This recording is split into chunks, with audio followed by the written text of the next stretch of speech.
Welcome, reading one, to your messages of love.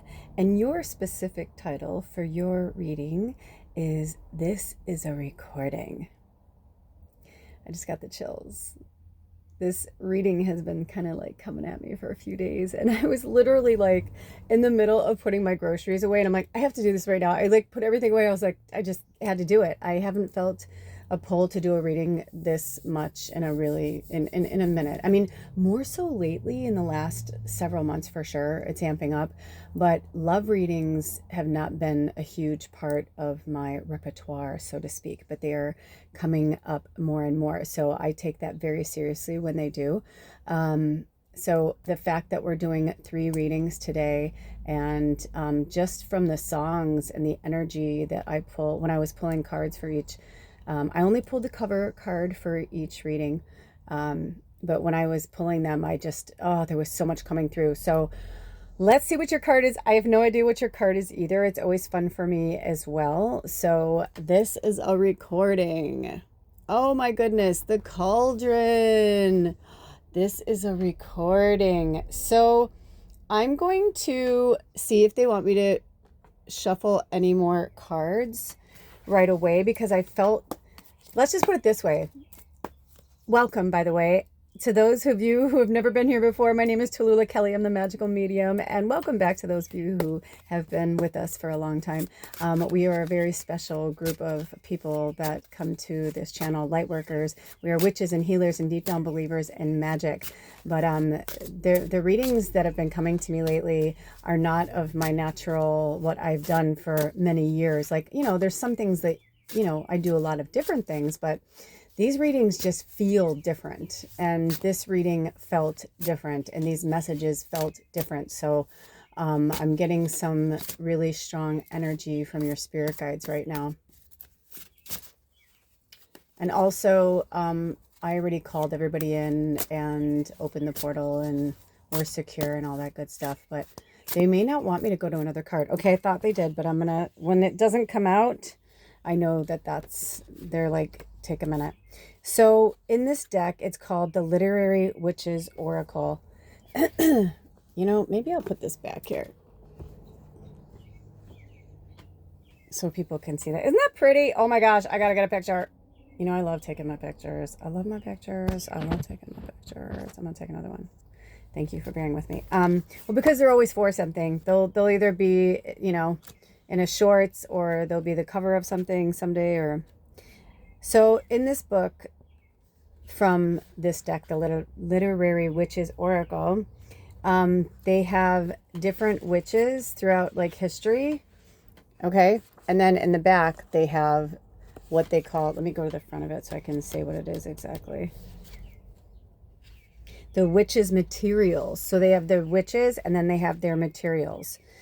So let's go to cauldron. It says, here are the keywords. And it says creativity, the rich broth, surprising yourself.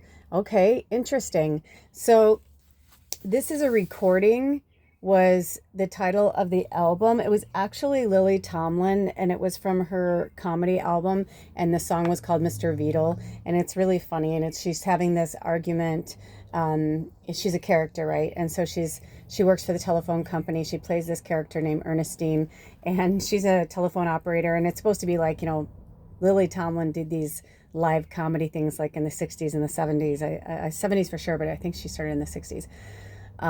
Please correct me if I'm wrong.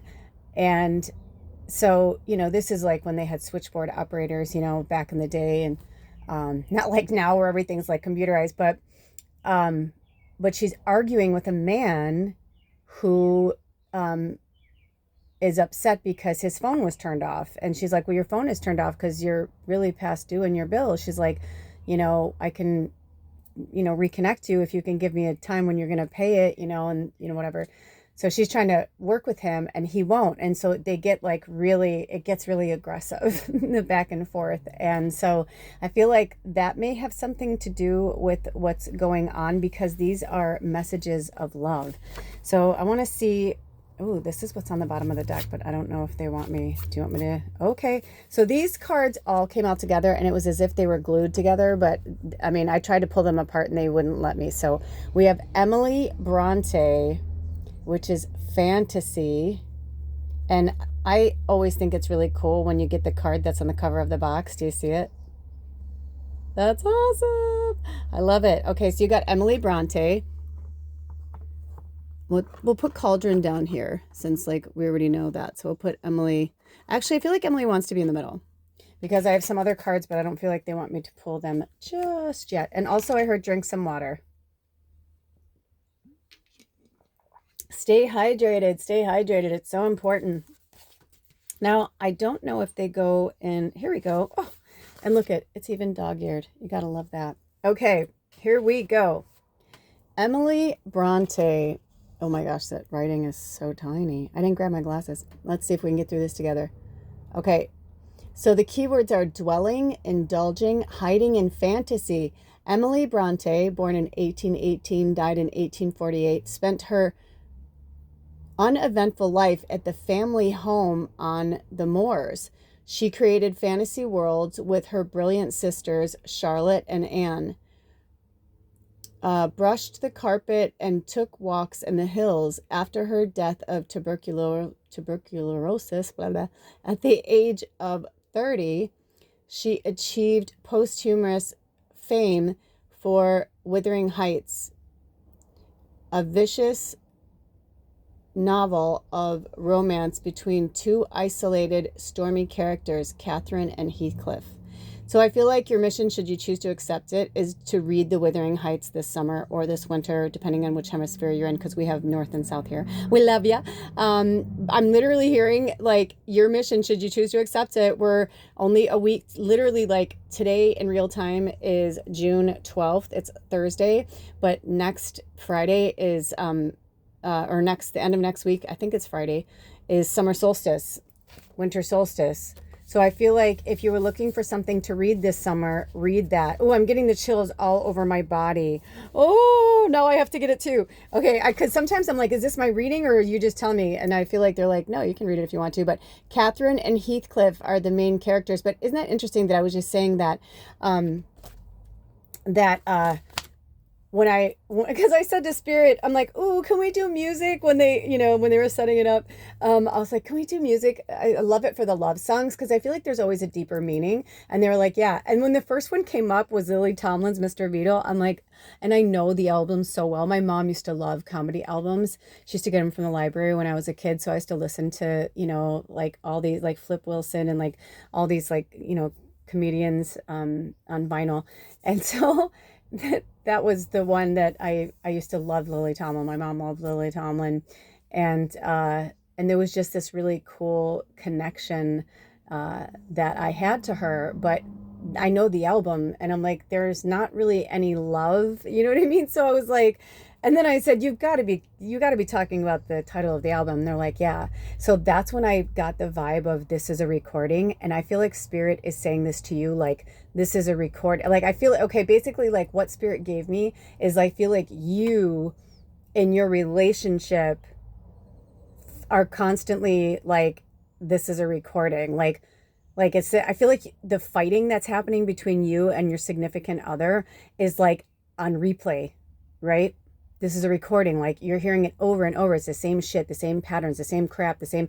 And I'm just like, and I feel like you're one of you, but I feel like if you're watching this reading, it's you, right? Like, I feel like you're chomping at the fucking bit, like almost like a wild animal to get out of this pattern.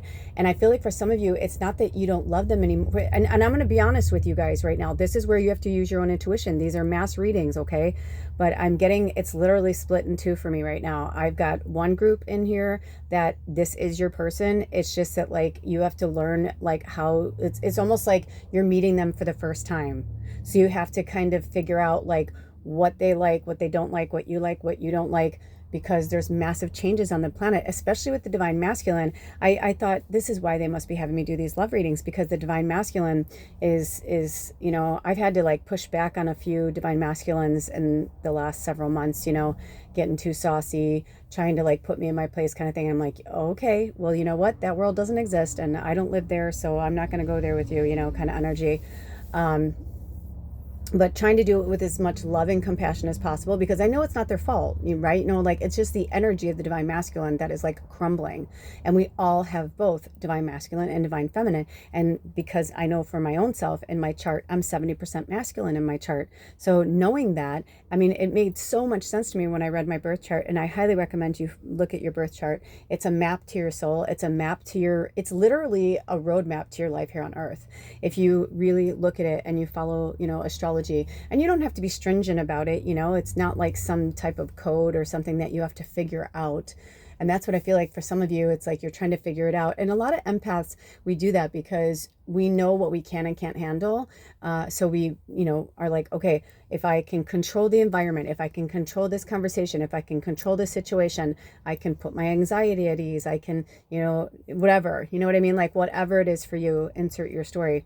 But I do feel like for some of you, the other 50%, I feel like it's, unfortunately, this needs to stop. Like it's done. It's over. It's that, you know, I don't like the phrase, you know, beating a dead horse, but it's like because of the visual, of course, but, because I love horses, but you know what I mean? It's that thing. It's like, it's anything. It's like, so we won't use that. We'll take that away. It's basically like, it's gone. It's over. There's nothing you can do. You know, no spells, no tricks, no whatever, you know, it's like, I mean, do you have the free will to do those things? Sure. Is it going to come back to you? Instant karma? Abso-fucking-lutely. The energy on the planet right now, it's instant karma is going to get you. You know? He knew even back then, right? Instant karma is going to get you. John Lennon, like, he knew. He's like, I just got the chills, because this is a different world. We're in the age of the Aquarius and we are halfway through. So they're going to do everything in their power, you know, to keep trying to put us down, to keep trying to tear us down. And we're going to do our best to keep building back up and building back up and building back up. And I just got the chills again. So I feel like also my eyes are going to the home. I'm going to go in a little bit. Do you see how she's holding that, like that house? I feel like for some of you, that song just came into my mind. Like this house is, listen, right? Oh, when I looked down, it was 1221. 1221, they're mirroring each other. That's your angel number, which is also the number 8. No, wait, 246. It's the number 6. So you may want to work with angel number 6. But also your mission, should you choose to accept it, is to research Beyonce's Listen. It is from Dreamgirls. It is such a great song. And it's, you know, it just talks about like, you know, when they got together, she liked that he made her, you know, into like what she is now. But over the years, she's like, you want to keep me in that box though, and I want to keep growing. And now I'm realizing I'm outgrowing you. And he's like, you know, there's like a really rough scene, you know, where he's like, listen, bitch, like I fucking made you and I can break you. And she was like, no, you're getting it twisted. She's like, I've always been the talent. You're a fucking manager. She's like, I can fire your ass. Like I can get rid of you. But she had let him keep her small and small and small until she finally stuck up for herself. And the whole point of that song, you know, you see it on so many auditions because it's got so much build. And, you know, and Beyonce, oh, it's starting to make me emotional. Oh, I'm sorry. My heart breaks for you. Because I feel like some of you, I'm crying with you. I just heard like somebody just start sobbing. You know it. You know it's over. And you've outgrown them, and that's okay. You know what? They are not going to change if you don't let them. She's like, if you don't let me, she's like, you know, it's like, oh gosh, I'm trying to get they're trying to feed me the lyrics, and I'm so, and the more they're feeding me the lyrics, the more I'm starting to cry for you, because I know how that feels. I know how that feels. I know what it's like to hold on to somebody that you love so much, and you think that this is your person, or you think that this is, they're trying to show you like there's going to be somebody so much better for you. 1417. Ooh, when I just looked down, or when I saw that, you know, I always see different numbers, but that felt like ages. I feel like some of you have known each other like since you were kids, like maybe since one of you was like a freshman in high school and the other one was like a senior. Um, right? And especially that kind of relationship when you literally grow up with them, like you're babies, even at 17, you're so young, like, so I get it. I get it. I mean, my sister and my brother-in-law, they're high school sweethearts and, but they took a break in between. They had to take a break before they got married to make sure that they really were the right one for each other, because they were so young. So you never know, like what is meant to be, or, but I will say this, and I just know from personal experience, the more you hold on to that person, it's like that old, Asian proverb that is, it's like drinking the poison and expecting the other person to die. It's like that kind of situation.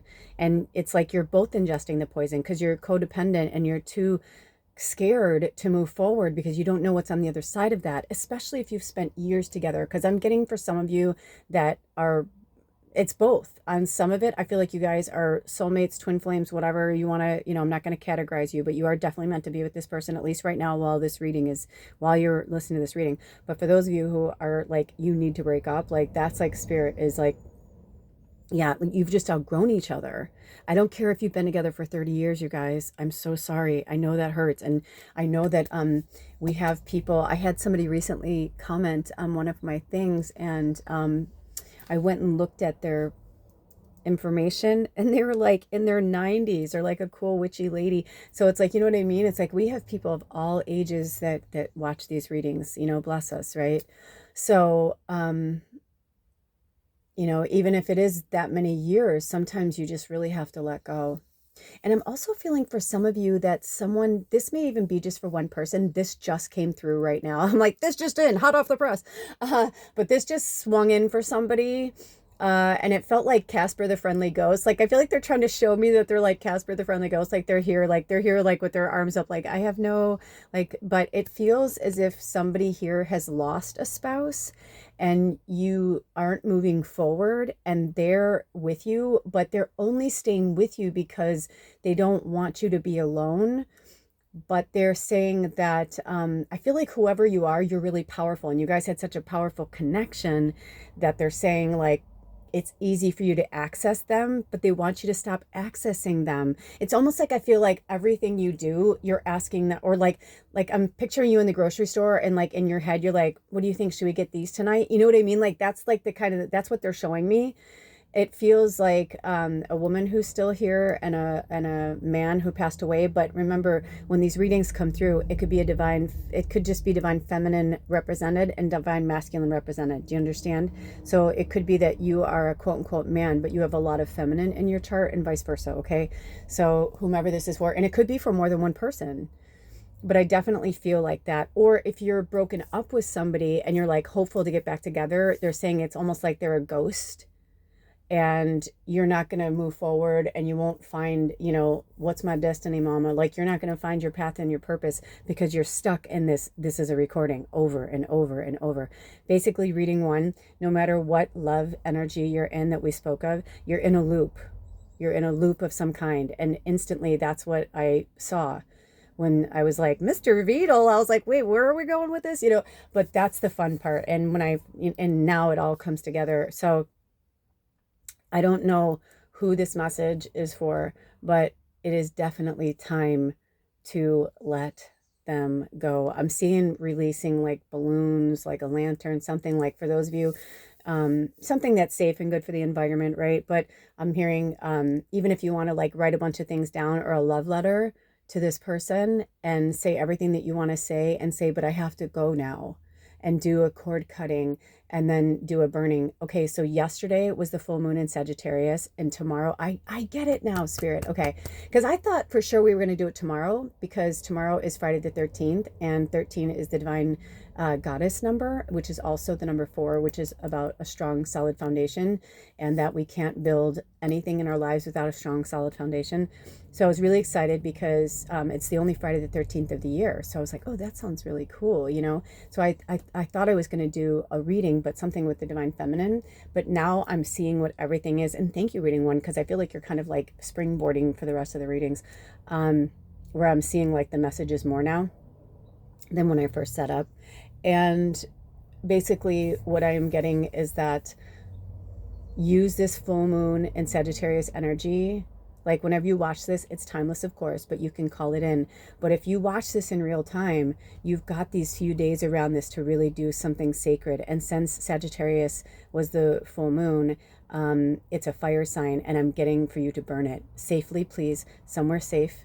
If you're in your house, somewhere like, you know, in the sink or somewhere, you know, or in a vessel that can hold it, you know, like get a big pot, like a steel pot, nothing that's like, you know, but you know what I'm saying? Just somewhere where you can burn it safely.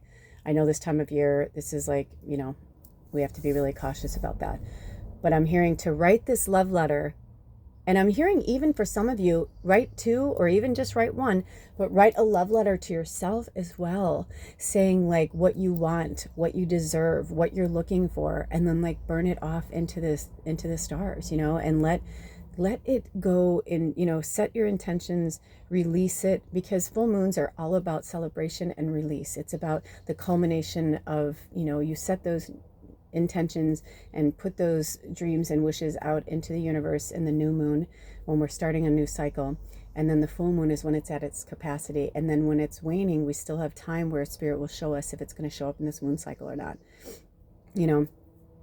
So I'm just getting, that came through really, really strong, all of that. Okay, so we have two more cards and then we're going to head out. Okay, so we've got the Eye.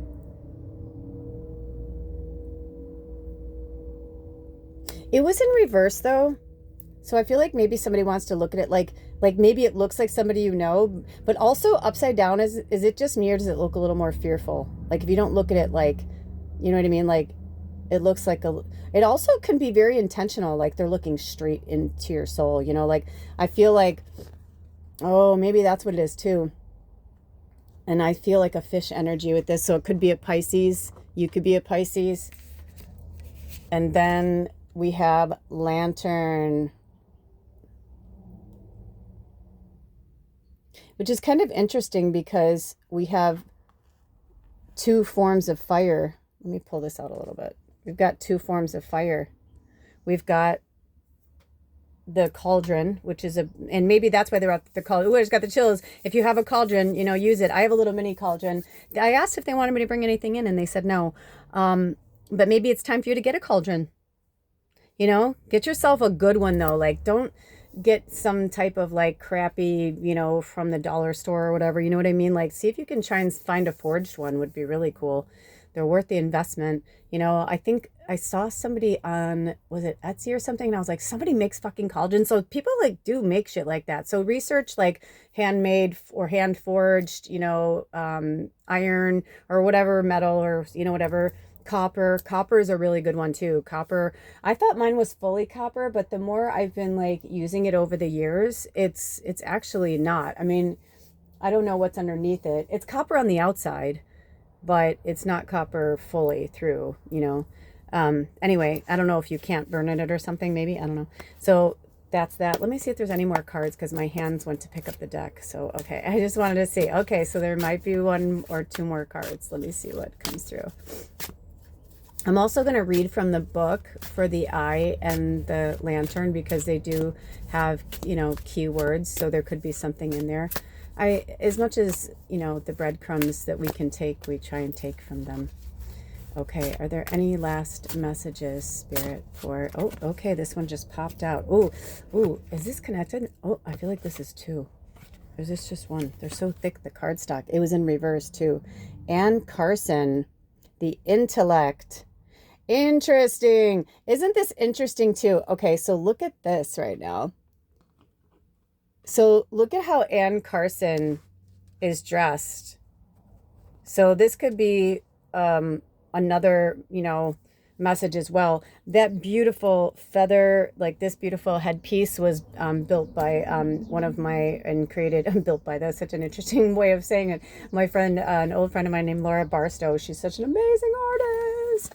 And when it wanted to come in today, I was like, oh, that's so cool. I totally miss her. She's like one of the coolest people I've ever met. By the way, holy crap. Look at this. We've got Anne Carson and we've got Emily Bronte, but look in the book. They're each other's counterpart in the book too. That's crazy. So the intellect, let's get in there so you guys can, it says, intellectual growth, delights of the mind, plagues of the mind. Anne Carson, born 19, is that 50 or 30? Crap, I can't tell. I think it's 50. A prolific writer of poems, essays, and various literary hybrids, works with themes of lost family members, love and lost religion, and the intellectual tradition, the combination of the MacArthur Fellowship recipients' austerity, is that correctly? Startling insights and relentless questioning is an awe-inspiring and explosive as the volcanoes she has been known to paint. Carson is also a scholar of ancient Greek and Latin texts and a champion of fellow witches, having translated Sappho and written about Emily Bronte and Virginia Woolf. Holy shit. So work with Anne Carson too, like research both of them and their works. Also, I felt like I didn't want to, I was like, I didn't want to cover up the eye. Oh, I love it. I knew that wanted to go there for a reason. Wow. Okay. So let's go to the I words and then the lantern. You guys, I've been getting chills all over my body for like your whole reading, and I get them, but not like this. I mean, I feel like you guys are having so many breakthroughs, and I just want to tell you, I'm really proud of you because it's not easy. It's not easy. Love is a very hard, oh gosh, now I've got Amy Winehouse in my head. Love is a better, oh, no. It'll come up if it's meant to. So seeking answers, seeing clearly, and paying attention. So I feel like, that's pretty self-explanatory, right? Like, you're here obviously seeking answers, and hopefully this reading is going to give you some clarity. But if not, they're saying pay attention. Start paying attention to certain signs. Maybe there's something that you're not looking at, and look at the lantern. Like, the lantern's there like to light your way kind of thing. Like, without looking at it, that's just, I'm going to give you just like what I would think, right? But let's see what the book says. So the lantern is guidance, instinct, and trust. Interesting that it's next to the lion, because I literally saw Leo. So they're a Leo, you're a Leo, or maybe somebody's dealing with, so far the only signs that came in were Pisces and Leo. That doesn't necessarily, if it's not yours, don't make it, whatever. And I always tell people, if it's not your story, it's not your story. Also, I was drawn to the house just now because Emily Bronte is holding that house, and it says stability, stagnation, and family. I heard some of you, I actually heard animals more than children. I heard, it's both, but I heard animals first. I heard for some of you, it's hard because you're like, I don't even know, like, what do we do with the animals? My first marriage, that was one of the hardest parts because we had a dog and a cat, and I was like, what are we going to do? And we just kind of let, like, fate decide, like, how it was going to go down, basically, because we both were looking for places that would take animals, and we were like, whoever gets it first will, and then like we can babysit. And I couldn't find an apartment to save my life that would take my dog, and she was an 85-pound Japanese Akita, and they just wouldn't, like, I was living in Chicago at the time, and they just would not take her.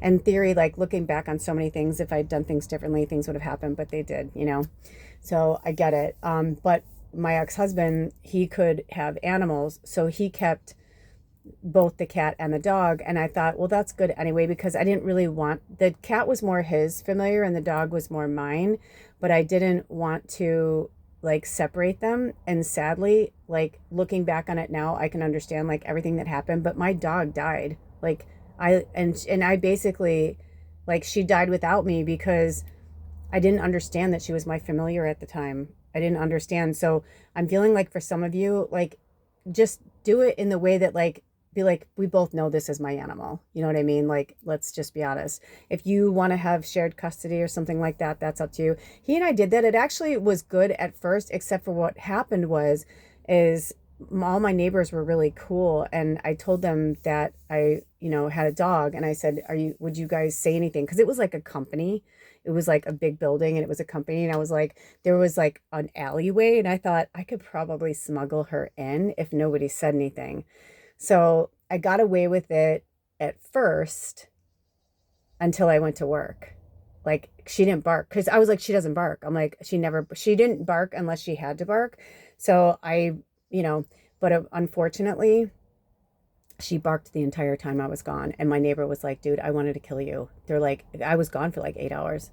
She was like, I wanted to kill you. She barked she barked at every person that walked by. She barked at and when I came home, she'd like, it was just, she wasn't, you know what I mean? So be mindful of like where you're going to live or what's going to happen. And as heartbreaking as it is, I see stories all the time. I was just at the grocery store today, and I just saw somebody that put up a thing that just the letter was so beautiful. And they're like, where we're moving, it just wouldn't be fair to him. He's an older cat, blah, blah, blah. And I get it.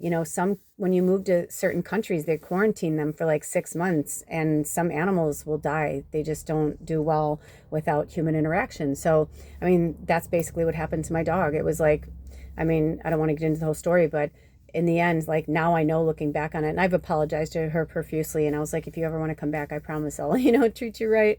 But, I gave her a second chance at life, and I feel like her death made me sad because she didn't die alone because the cat was there, but, and she actually was, when my ex got home, she was like shallow breathing. So she died at the vet. She died with him. But I was so pissed at him because I said, I don't care what time it is. I don't care, whatever. I'm like, if anything happens, make sure you call me, because I knew she was older,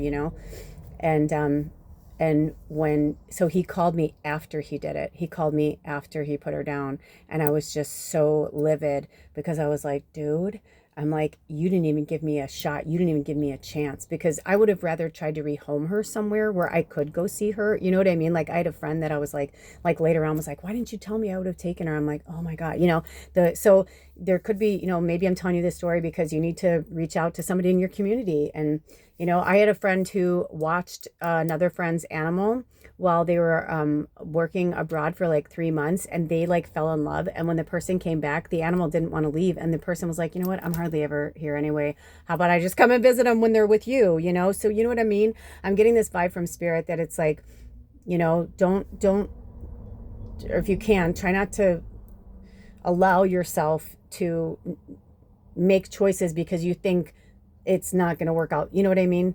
Give spirit a chance to show you that they got your back, okay? And also the connection with the, the intellectual. It could be that they're like, maybe you just need to think about it in the right way, or do things, in the right way. Let me see. Do we have any more messages? I think that's it, you guys. Ooh, when I look down, there's 3223. So you guys are definitely, okay. So here we go. Right before I was about to say goodbye. So for some of you, the other reason why you're fighting so much, the 3223, is like, that's just a mirror of each other. So for some of you, the reason why you're arguing so much is like, this person, even if you're not the same, it's like you're each other's mirror to help each other grow. So they're saying to take a different tack.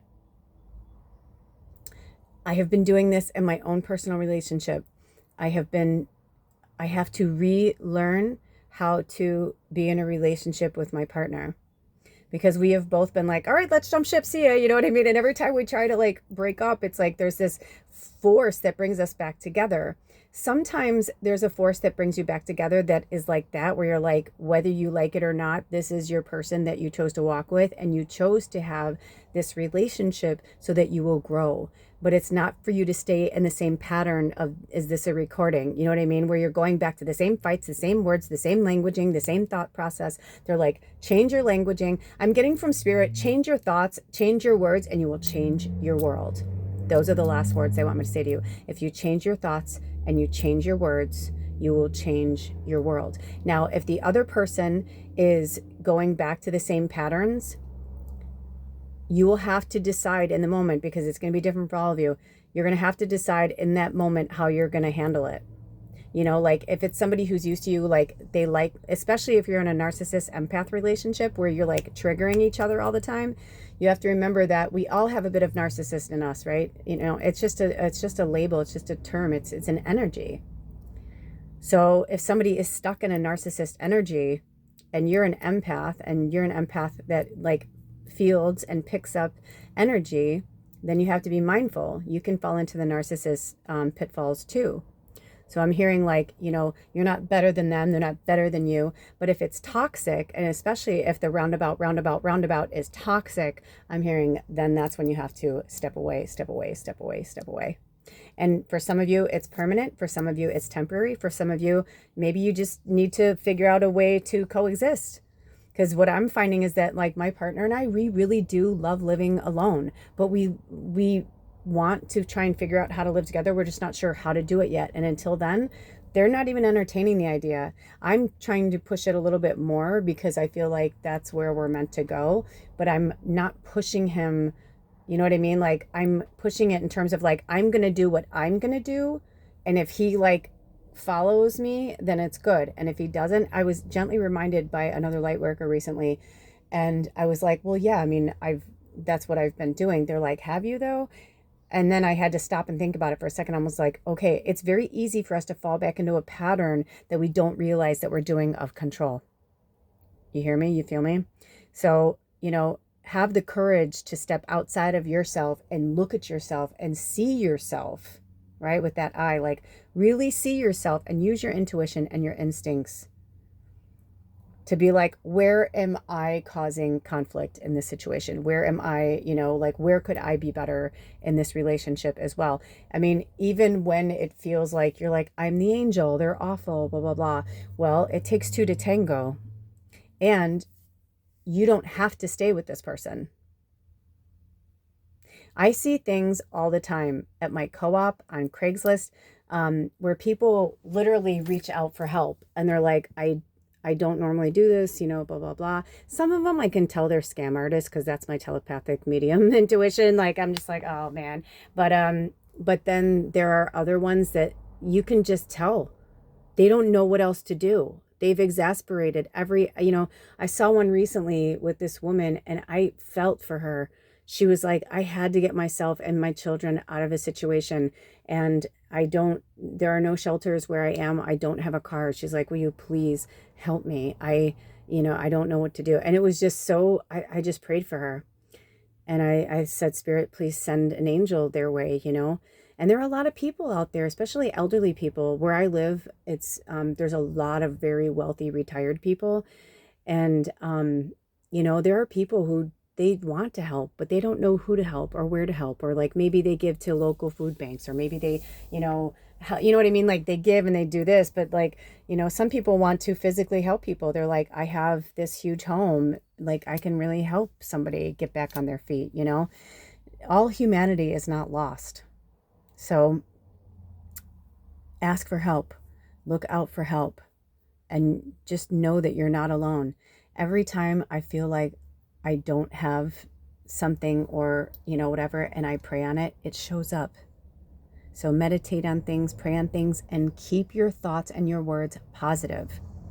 You know, even if you feel like this person's the love of your life, you know, you can say something positive like, you know, thank you, Spirit, for bringing us both love for ourselves and each other apart. You know, may we both live the most extraordinarily happy lives with, you know, the next person or on your own or, you know, whatever, it's your story. You know what I mean? But putting that beautiful energy out into the universe that you want them to succeed. You know, even if you feel like they've become a monster or whatever, remember that so many people are in shadow right now. So many people, and the divine masculine is struggling. We've got to give the divine masculine a break. You know, we have our boundaries. We push back, you know, but I mean, I don't normally get like super political, but I have to tell you, like, I am a huge lover of Les Miserables. And when I saw that, like, they're like, you know, the American president, it's his favorite musical. And I was like, is he fucking tone deaf? Is he tone deaf? Does he actually know what Les Miserables is about? I'm like, here he is, the master of the master of puppets and the oligarchy, right?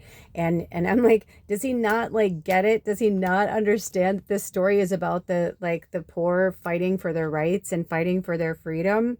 And like, because they're being oppressed, by the French government. I mean, it's just so crazy. People are so tone deaf. So, you got to remember that it's just people are going to look at things. We'll go back to the eye. People are going to look at things differently. You and your partner are going to see things differently. You're not going to always see eye to eye. But the baseline is love. And that's what they want you to look at. What is the baseline of this relationship? What's the foundation? Where is the foundation? Is it sturdy? Is it steady? Is it good? Because in real time, today is a 9 number, and this is a 9 year. 2025 is a 9 year. It's the year of the snake. So, maybe they're trying to help you to, shed that skin and let it go. Lately, I've been having snakes in front of my path so much. It's so crazy. Now, I've been doing a lot of landscaping, so that's natural, but still, I take it for what it is, that it's a message from spirit. It's about luck, it's about abundance, it's good fortune, but it's also about shedding that skin and moving forward and not holding on to that which no longer serves my greatest and highest good. And I recommend that you do the same. All right, Spirit, do we have any more cards for reading 1? Nope, that's it, you guys. I hope these messages helped you in any way. I love you so much. Spirit sends their love. If you'd like to work with me, or if you'd like to purchase a recorded reading, whatever is in your greatest and highest good, if you need extended messages beyond this for yourself or in your love connection, feel free to reach out to me. My information is in the description box, but it's also on my challenge. I was going to say challenge. I meant to say channel, but challenge. Interesting. On my channel where it says welcome witches, healers, and deep down believers in magic. Also, if you'd like to contribute anything to the readings that I do here on this channel, all the information is there as well. There are links for that. And those are your messages. Thank you so much. And they are never, ever, ever, ever a requirement. They are just a form of exchange of energy. Prayer works just as good, whatever's in your wheelhouse. Okay?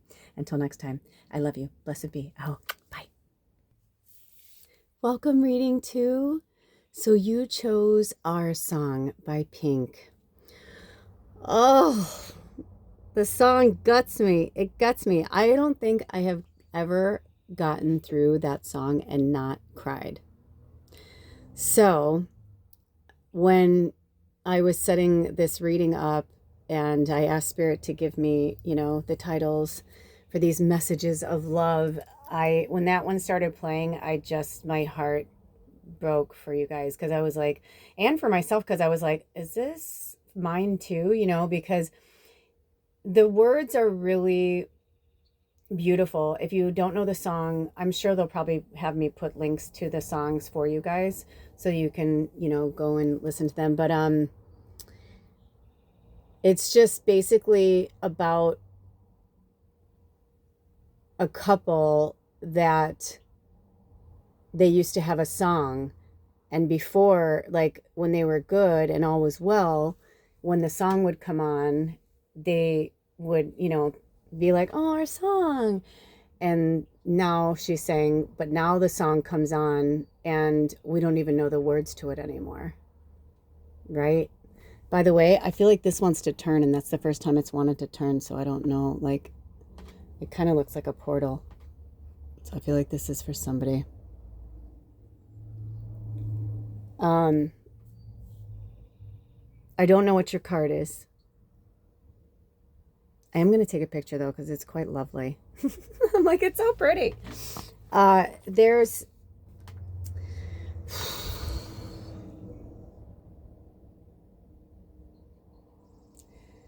I feel as if one of the parts of the song, she says, we used to die for each other. The world made us lovers, or something like that, over and over again. She says something like, why is everything so hard? And basically she talks about the shadow. Like, when did we become these people? Like, when did this happen? Like, when did we lose each other? Like, what happened? And I feel like that's kind of like what's going on with you guys, is I almost feel like there's like this question of like, I don't even know what happened. I feel like there's some of you are saying like, I don't even know what happened. It was like 1 minute everything was great, and like all of a sudden, well, that's because the energy on the planet is changing. Oh, I just got the chills. The energy on the planet is just changing, and it's changing so rapidly. And some people are staying in a standstill, and some people are not responding. They're changing, but they're not responding well because of the way that the energies are changing. And I almost feel like the way that they set this up, I didn't notice this until just now, but I just noticed that, like, do you see how this, it almost feels like these crystals are like kind of like, I almost feel like there's like some barrier or something that's like that either you, like one of you or both of you are like putting like a barrier around your heart. Okay, I can't wait, Spirit. I'm like, can we please look at the card? Okay, I feel like I'm you too. Oh,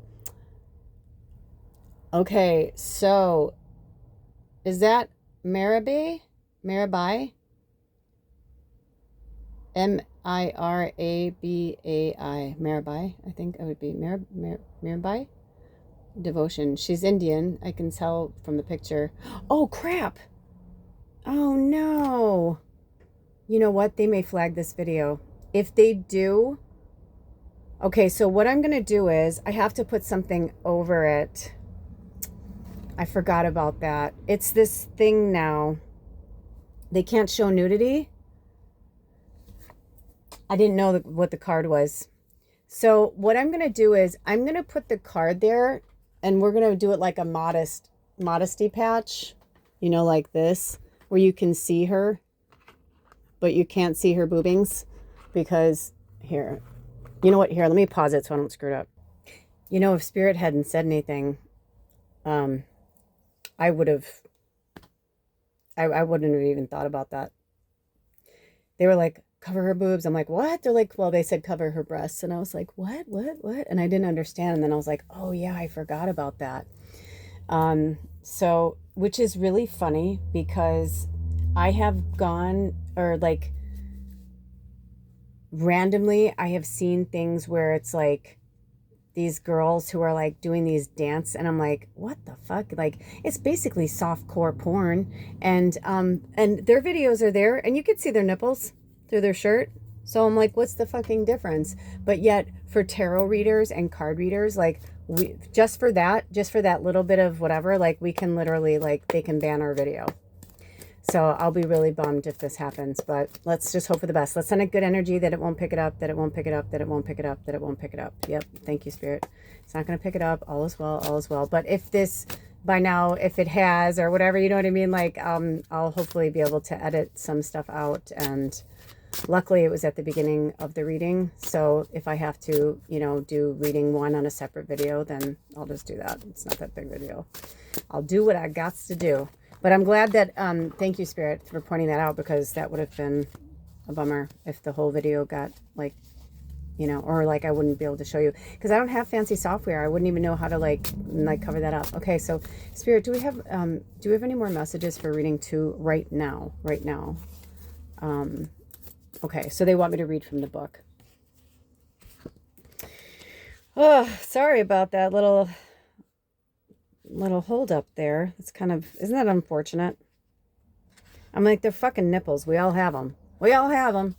You know what I mean? Oh, no, look down. It was 4747. That is your angel number to work with, which is also 1111. So it might be a wink wink for some of you. Oh, and I didn't even mean to do that. I just went to move the bell, but it hit my water bottle. So drink some water. They're calling for us to drink some water. Okay. Devotion. So it says here, and I'll put it here so you can read it as well. And take a screenshot if you need it. Worship, passion, the sublime.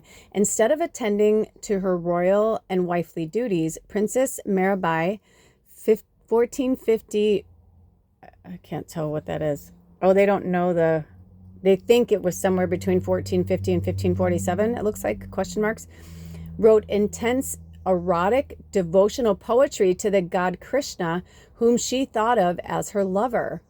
Mirabai's in-laws loathed her unconventional ways, and she miraculously escaped their poisoning attempts twice. Wow. When the in-laws tried to bring her back into the family, Mirabai spent the night at a Krishna temple and disappeared. Legend has it that she merged with Krishna's image that night or continued on her spiritual pilgrimage in disguise. Ooh, that's cool. Ooh, but that's interesting too, because I just got the chills. So worship, passion, and the sublime. Okay, so let's, oh gosh, I just realized I just showed you the book with the nipples on it. What is wrong with me? Oh my gosh. If I get in trouble for that, I will be so bummed. I mean, technically she has a shirt on, so I don't know. Let's hope for the best. Damn it. If anything, though, you guys, well, at this point, you wouldn't be able to see it anyway, right? But I was going to say, I will redo it without the pictures. I'm such a dork. It's a good thing I'm pretty, everyone used to say. I know they say that's kind of mean to say, but I think it's actually kind of funny because, right, it's become that, like, I think it's funny because it's like saying, like, someone who relies on, you know what I mean, they rely on their looks and they're not educating themselves. But no, it could be crappy. Sorry, I'm getting a weird energy now from you guys. Sorry, I apologize. Let's see what else comes through. I literally feel like I almost want to like stop this video and like start your video over and just do reading 1 the way it was. Let me see what Spirit wants me to do, because I feel like some of you were probably watching it going, dude, you're showing the book. What are you doing? You know what I need to do is I need to go through my cards and take stickers and put them on all of my things so that it doesn't happen. This may be a lesson. Spirit, is it in our greatest and highest good for me to stop the video right now and start over?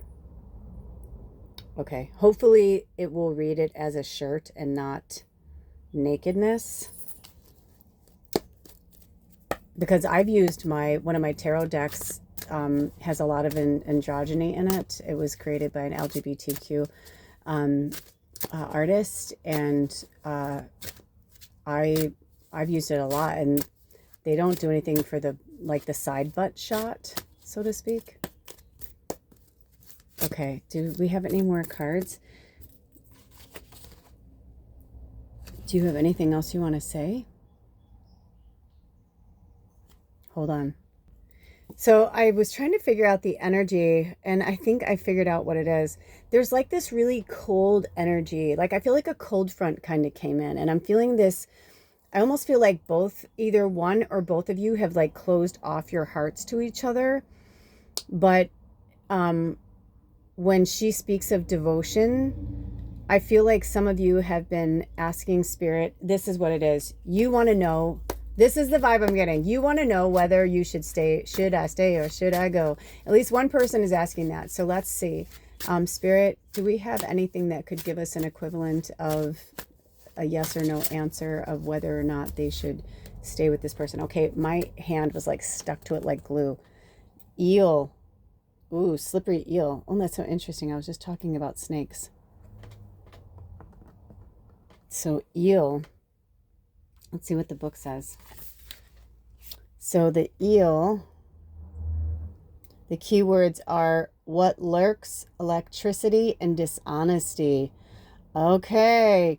So did somebody stray in this relationship? I'm getting that somebody may have strayed in this relationship, either you or them or both of you. And you're like, can we get past this? Can we get past this? Well, let's see. Do we have more answers to that? Spirit, can this relationship, can they get past the dishonesty? Because I'm hearing it's not even, I feel like for some of you, it's not about cheating with a person. It's like video games or going out with their buddies or, you know, like that kind of thing. Like, you know, your little gossip circles. Or I feel like for some of you, like, I feel like it feels like someone who is very chatty, says too much, like they put things out, like I'm seeing Instagram, like maybe like when you guys aren't doing well, they like to play like the victim or something. I'm just like, there's definitely something. Oh gosh, my hand, another one, my hand stuck to it, and look at this, was in reverse. Tree. Okay, so I don't know if this is my reading, but I have to tell you that when Alder and I met, like one of the things of how we met through this dating site was that he had a picture of a tree of life with an Ouroboros going around it. So that is so crazy. And not only that, but like my first husband was Indian, East Indian. So, well, Indian, I mean, India, but some people, say that about the Native Americans. But so I was like, that's kind of crazy. Is this my medicine too? Maybe that's why I was having a hard time, because sometimes it's hard to hear our own medicine. I'll fill you in. I don't care. I'm like, are there any messages in here for me in my relationship, spirit? I was going to say, I'm like, I feel like that because the song, if you haven't heard the song, when you hear it, like, it's just, you can just hear it. It's such a lament. Like, you can hear her saying like what happened to us? Like, we used to be like fucking awesome. And it's like, what happened? And that's how I've been feeling with my relationship too, is like, what is going on? Like, how can we, like, we tried breaking up. We tried, and then we decided that we're going to try and work on it, but we're still, I feel you, like, we don't know, like, how to talk to each other. We don't know like how to communicate. It's been really, really frustrating. If you were drawn to reading one, usually with the love readings, I don't push for people to read or to watch more than one because I feel like it's very specific.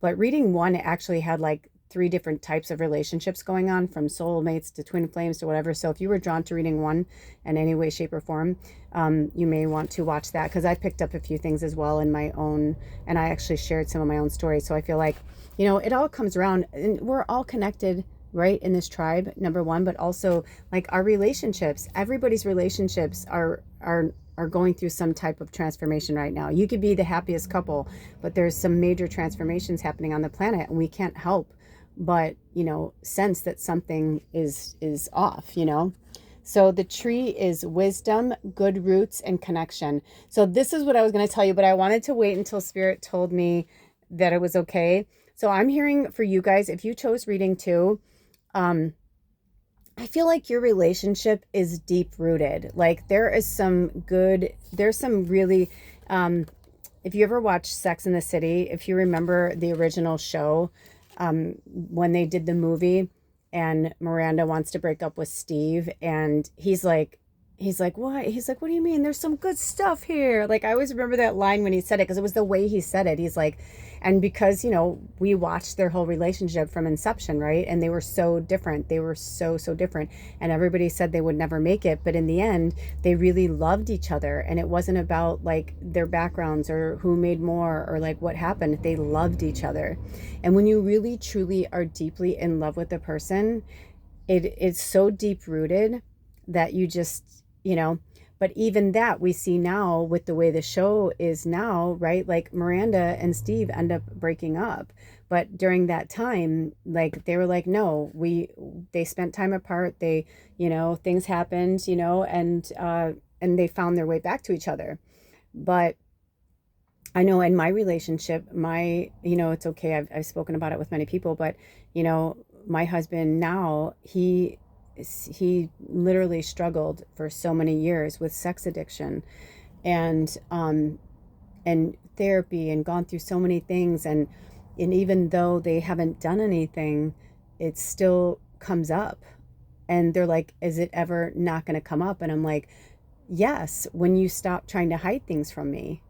And they were so used to always having to hide everything that they don't even want to share like simple things with me. And that was what was starting to like bother me and was starting to upset me. I'm like, of course people should have their own lives, their own thoughts. Like you should keep some things to yourself. But when you're in a marriage and you're in a relationship where you're living with somebody, it's like, hiding a candy bar because you want it to yourself is one thing, right? Hiding maybe a journal because you want to have your thoughts to yourself is one thing. But like, just hiding certain things because you don't know how a person will respond if you do this or that, it's like it just comes off shady. So this could be, I don't always like to share my relationships, but Alder and I have known for a long time that we were meant to share our journey with others. And, on some of the videos I've done on my channels before, he and I have, talked about our relationship and discussed it and discussed, his narcissistic tendencies. And, he and I are both have narcissistic tendencies, and we're both empathic. So, it was like that same kind of like the yin and the yang, like we were just going in the same patterns and the same things over and over, right? And like that cycle,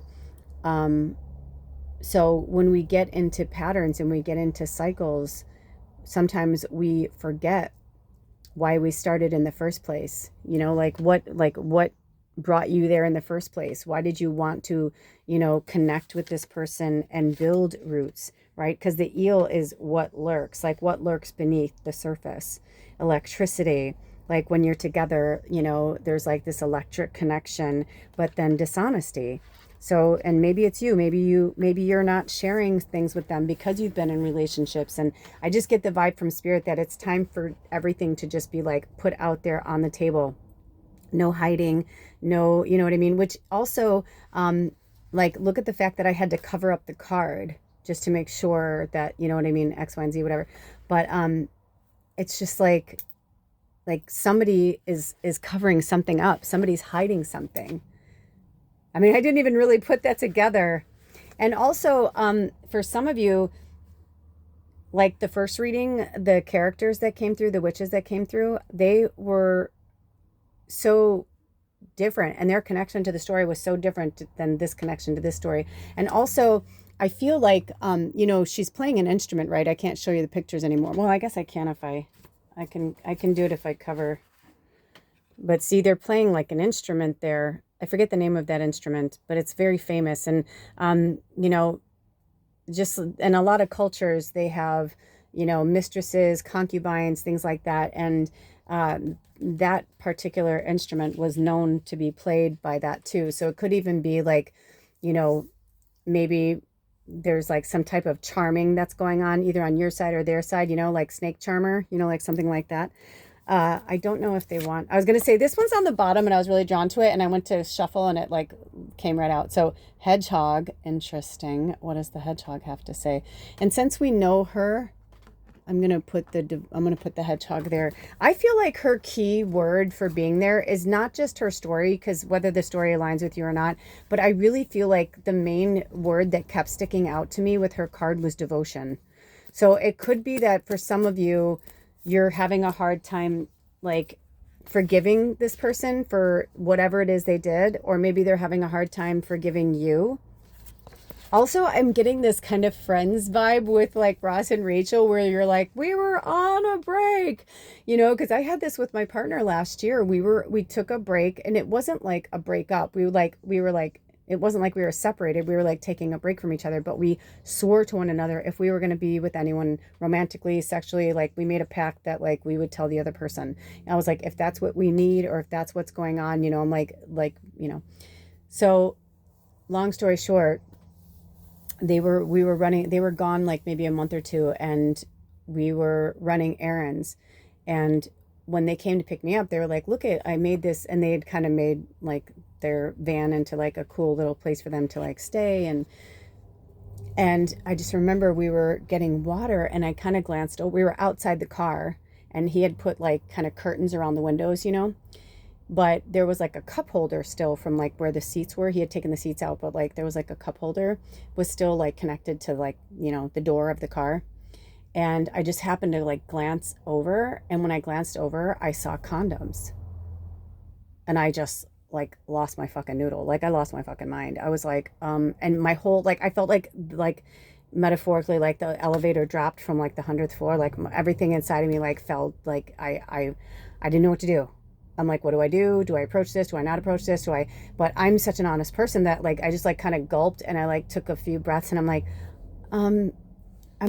if you're seeing somebody, I'm like, it's okay. I'm like, I just want to know about it. I'm like, just don't lie to me. Okay. And he's like, I'm not lying. And I was like, okay. I'm like, okay. And then I just said, I'm like, I pointed to it, and he goes, oh my God. He's like, no. He's like, I swear to God. He's like, I swear to God. I swear. He's like, when I was cleaning out my van, he's like, I found them. And I looked at him and I go, we haven't used condoms in a long time.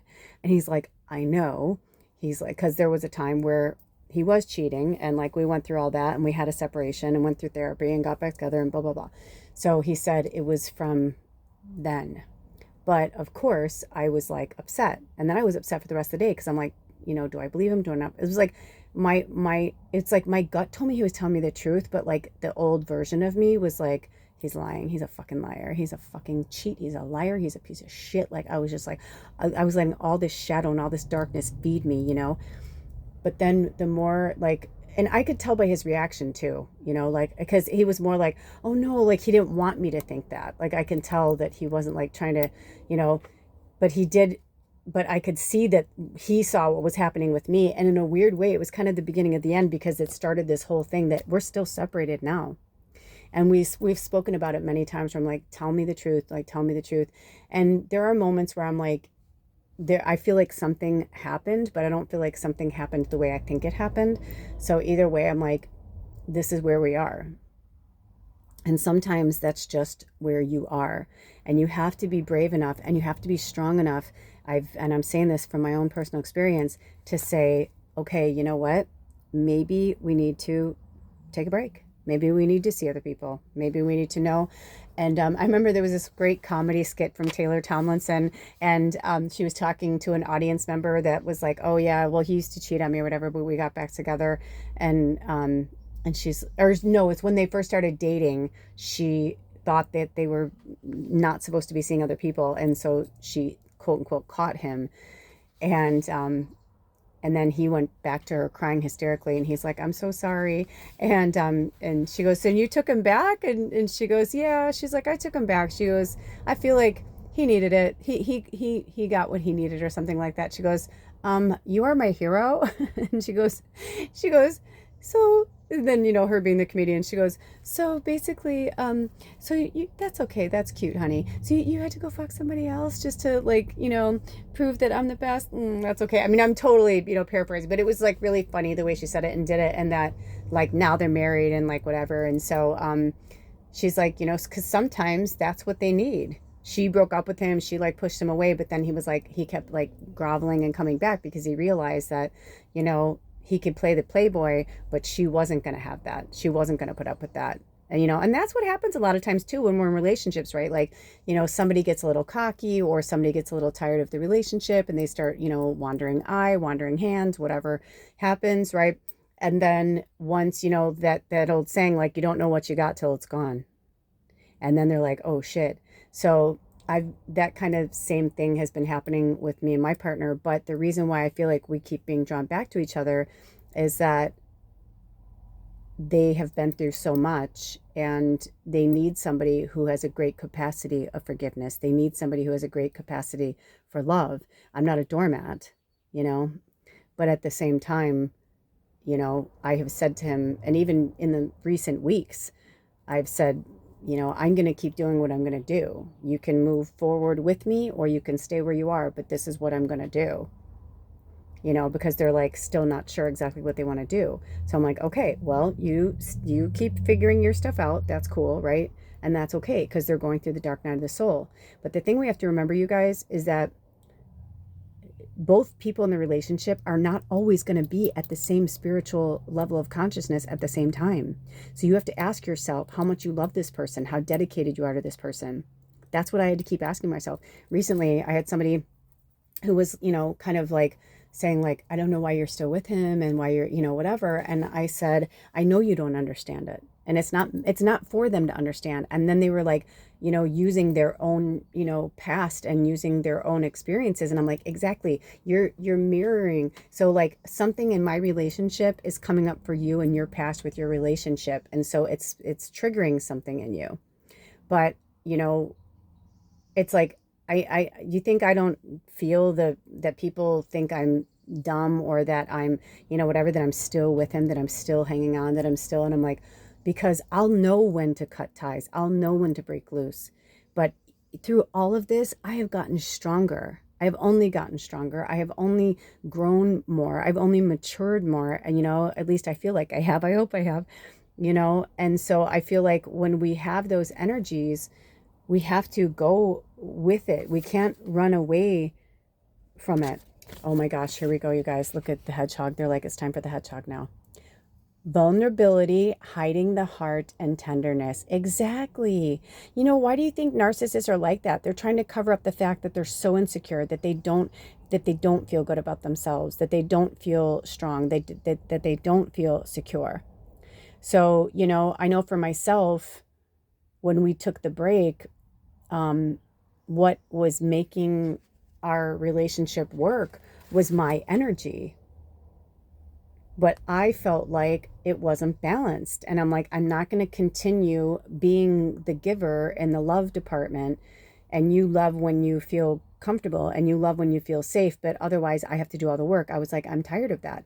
And it's interesting because when they left, their heart, it's almost as if like we're starting from the very beginning.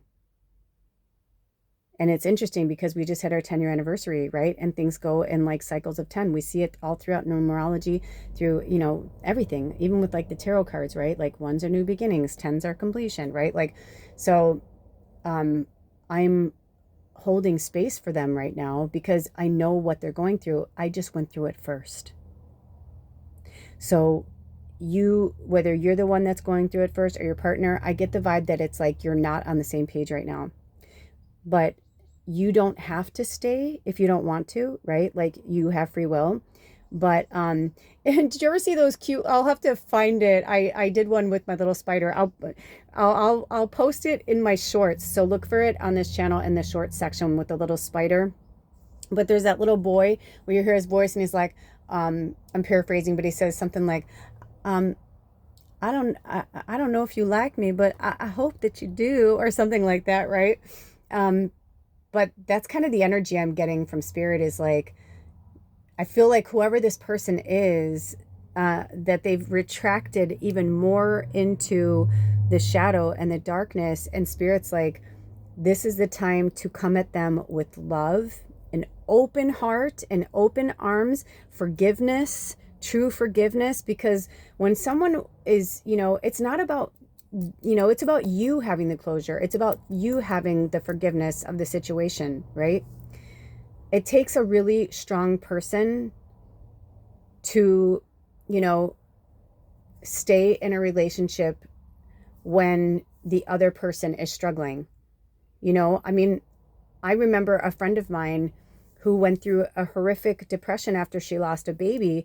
And I remember being with other friends and where one of the guys was like, dude, I would fucking leave her. I don't think I can handle that. Like, how are they doing that? And then I thought, well, then that's pretty shitty of you, because you know what, when you're in a marriage, it's like, that's why some people don't like the vows where they're like in sickness and in health, but that's the whole point of it. So, our consciousness, our emotions, all this, that's sickness too, right? We're seeing that sickness is not just like a cut or a scrape or a broken limb, right? Like it's deep and it's dark, and the damage is, and the trauma and all the things that we've each gone through, it's individual. So, when you go through things like that you've been through and you're still here, that's beautiful and that's wonderful. But you have to remember that, because I kind of get this, like, there's as slippery as an eel. You know what I mean? That's what I heard. I just heard somebody say, yeah, well, you be with somebody who's as slippery as that eel. And it's like, well, that's the thing though. You don't have to be with them. But somewhere in your soul contract, you agreed to help them in some way, shape, or form. But on the other hand, because I know that sometimes you guys like cross watch and stuff. I do feel like for this reading, like this is not, how do you want me to say it? Let me see if they want me to pull a card, because sometimes a card can say more than like what I'm trying to say. Spirit, do you have a card for what I'm trying to say with love and kindness and grace so that they can understand? Oh, so yeah, I was thinking go to reading 1. So we pulled this in reading 1. But it's about using your intuition and seeing things with clarity. You need to see it. You need to see beyond. And for some of you, it might be forever, a breakup. And for some of you, it could just be like a temporary thing. When I looked down, it was 13. Oh my gosh. Yes. Okay. So interesting, because in reading 1, there was a house in the picture and we spoke about that. So I'm going to, I feel like they want me to, since we talked about the eel, I don't feel like they want me to bring the eye in. What's this one? Okay, so this one came out. Janet Frame, belonging. Oh my gosh. And it looks like she's like, does she have an eel in her hand? Holy crap. Look at that picture. What is going? Look at that. And look, what did I just say? Like the demons, like the shadow. Oh, I haven't even like gotten into the book yet. Or is it just me? Or like this card gives me the heebies a little bit because I feel like even though this is like water and whatever, it almost looks like they're about to pull like something out. Like you don't know. Remember they were talking about what's lurking on yeah, whoever this is, they're just in shadow. Because there's like these dark fairies, then there's butterflies, then it looks like kind of like fireflies or something, and then more dark fairies. It's almost like you're caught in the middle of like this energy, and they need to work on it on their own. To be fair, and I don't know if this is true, but this just came through, and if this is my reading too, I feel like I must speak of it. What's really interesting with this one is that when one of the last times I spoke to my partner and I was like, I love you and I know, that you care for me and stuff. I'm like, but like, we either have to really try and work on this or like, I'm like, I don't even want to talk to you. Like I can give you lists and you can just go to the store for me, cause as you guys know, like I don't drive and stuff. And so, every week we see each other. Sometimes we see each other a few times a week, when we're working on the landscaping and stuff. But, one of the last times I saw them, I was like, we've got to at least try to be slowly working towards our way back towards each other. And I said, we don't have to live together. And I just got this vibe from spirit that it's like, that's what I feel like. Whoever this is, it's almost like if you are meant to be together, they're going to have to be alone. And they're going to have to be alone for a long time. I'm hearing like I saw 2 years, but like for somebody, I saw almost 3 years. Like I saw like 2 years and like 8 months. And I saw 286. And I swear to God, it felt like 2 years, 8 months and 6 days. So I don't know what 286 means to anybody. But it's also number 16, which is also number 7, which could be cycles. It could just be like, maybe you're just in a cycle. I also heard, they're not having me even look at the card or the information for these cards, but I just heard, give up the house. You don't have to fight for it. When my parents were going through a brutal divorce, my mom wanted the house. Of course she did, because she's the mother. My sister and I were staying with her. My brother chose to stay with my dad. My brother kept going back and forth, but then he finally decided to stay with my dad. And so my mom wanted the house so that wherever he and my dad moved to, if they got like a 2-bedroom apartment or a house or something like that, that my brother could keep his room. My mom said it makes more sense for me to keep the house so he can keep his room, the girls can keep their room, and I can keep my room. And then, it makes more sense for you to go get an apartment. But my dad he was so angry at my mom for leaving him that he fought her and fought her and fought her, and he kept the house. He was like, he's like, I'm the breadwinner. I make all the money. That's my house. I built these trees, or I, planted these trees and blah, blah, blah. This is my house. And so he won and we left. And I remember that years later, my mom said, I'm so glad I didn't keep that house. I'm like, really? She's like, yes. I mean, she was miserable living in apartments, because she literally went from my grandparents' house to her and my dad having a house. So she had never lived in apartments, but she said, I still like am glad that it went down that way, because she didn't really want to live there. It wasn't about the town, but she didn't love the neighborhood.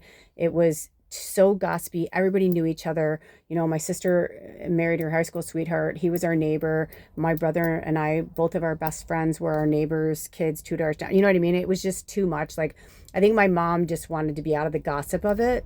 And so she wanted like a brand new chapter. Like, my dad was really abusive and stuff. So she's like, looking back on it now, she's like, that was the best gift that God gave me, because my mom's really religious. I would have said spirit, but my mom was like, so don't fight so hard for the house. It's time for a whole new chapter. And even for the two of you, like maybe you need something completely brand new that isn't, let me see if they want me to, would you like me to read Janet Frame, the card?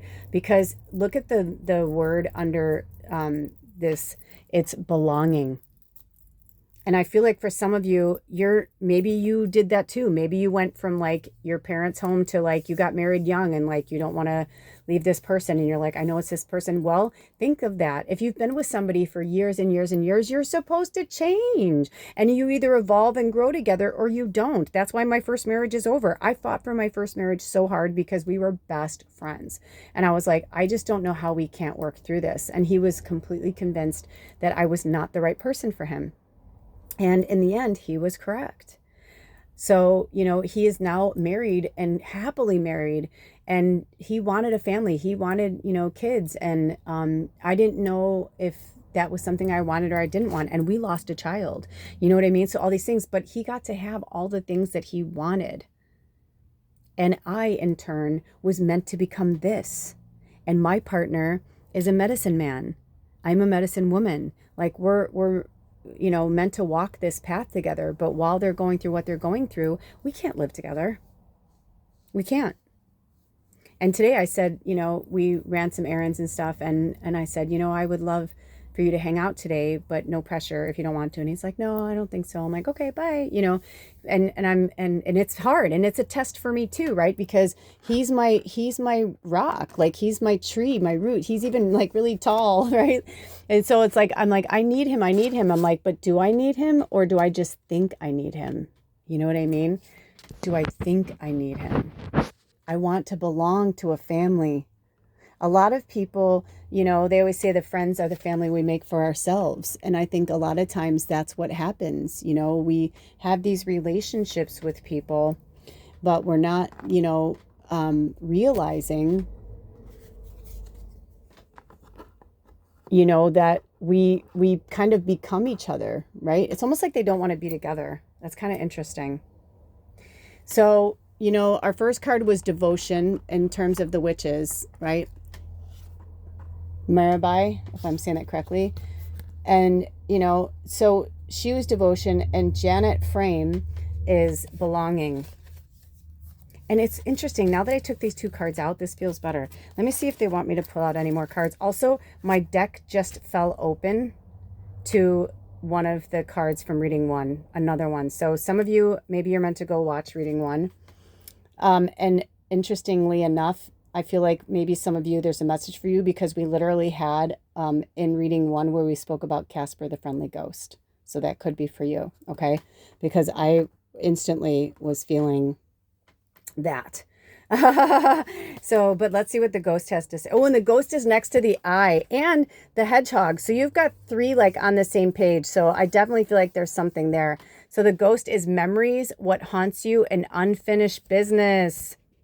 So that could be it too. You're like, this could be somebody that, let's put it this way. I feel like 90% of the people watching this reading are meant to stay with this person and just work through it.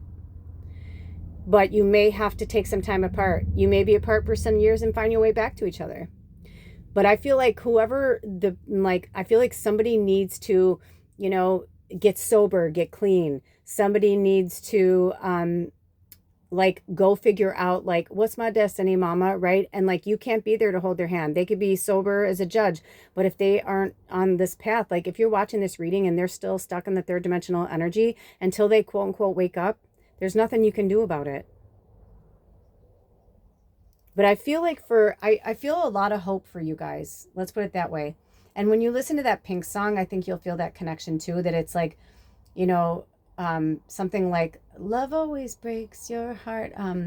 Why is everything hard? And it just feels that way, right? Like everything, the part where she's like, we died for each other, or something the world made us lovers and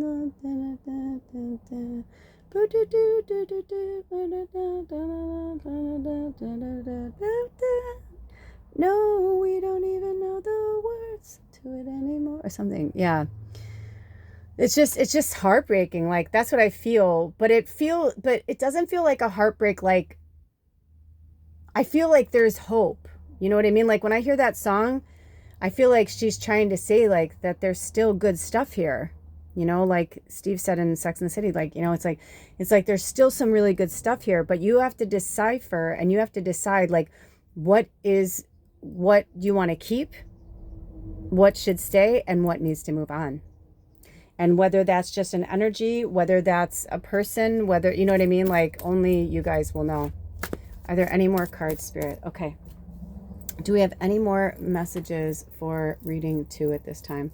Would you like me to read any more of the cards that, do we want to read any more from the book for some of these cards, like from the Janet frame? Yeah, like this, I don't know if you guys see it too, but do you not see like how like it just looks so fucking ominous, man? Like there's just, I just feel like they're like they're gonna pull out a hatchet or something, like, and it just, I don't know how to explain it. Like, it just feels like an evil clown or something. There's just something, I feel like there's some demon or darkness that's like driving them. And even though I know this is supposed to be grass, it almost feels like flames. I don't know. There's something really intense going on here. And the fact that we pulled the eel, it just looks too similar to an eel. Even if it's a water snake, either way, it's like, and we're in the year of the snake. I mean, there's just so much there. There's just a lot. I'm like, can I please? Because I feel like I want to at least know her story. I feel like we need to at least know Janet's story, because I feel like I want to see the good side of it. So it says, being at home, being a stranger, knowing yourself. Janet Frame, 1924 to 2004. Atta girl. Was born to a large, poor family on a New Zealand farm. Her brother had epilepsy and 2 of her sisters drowned. Oh, no wonder.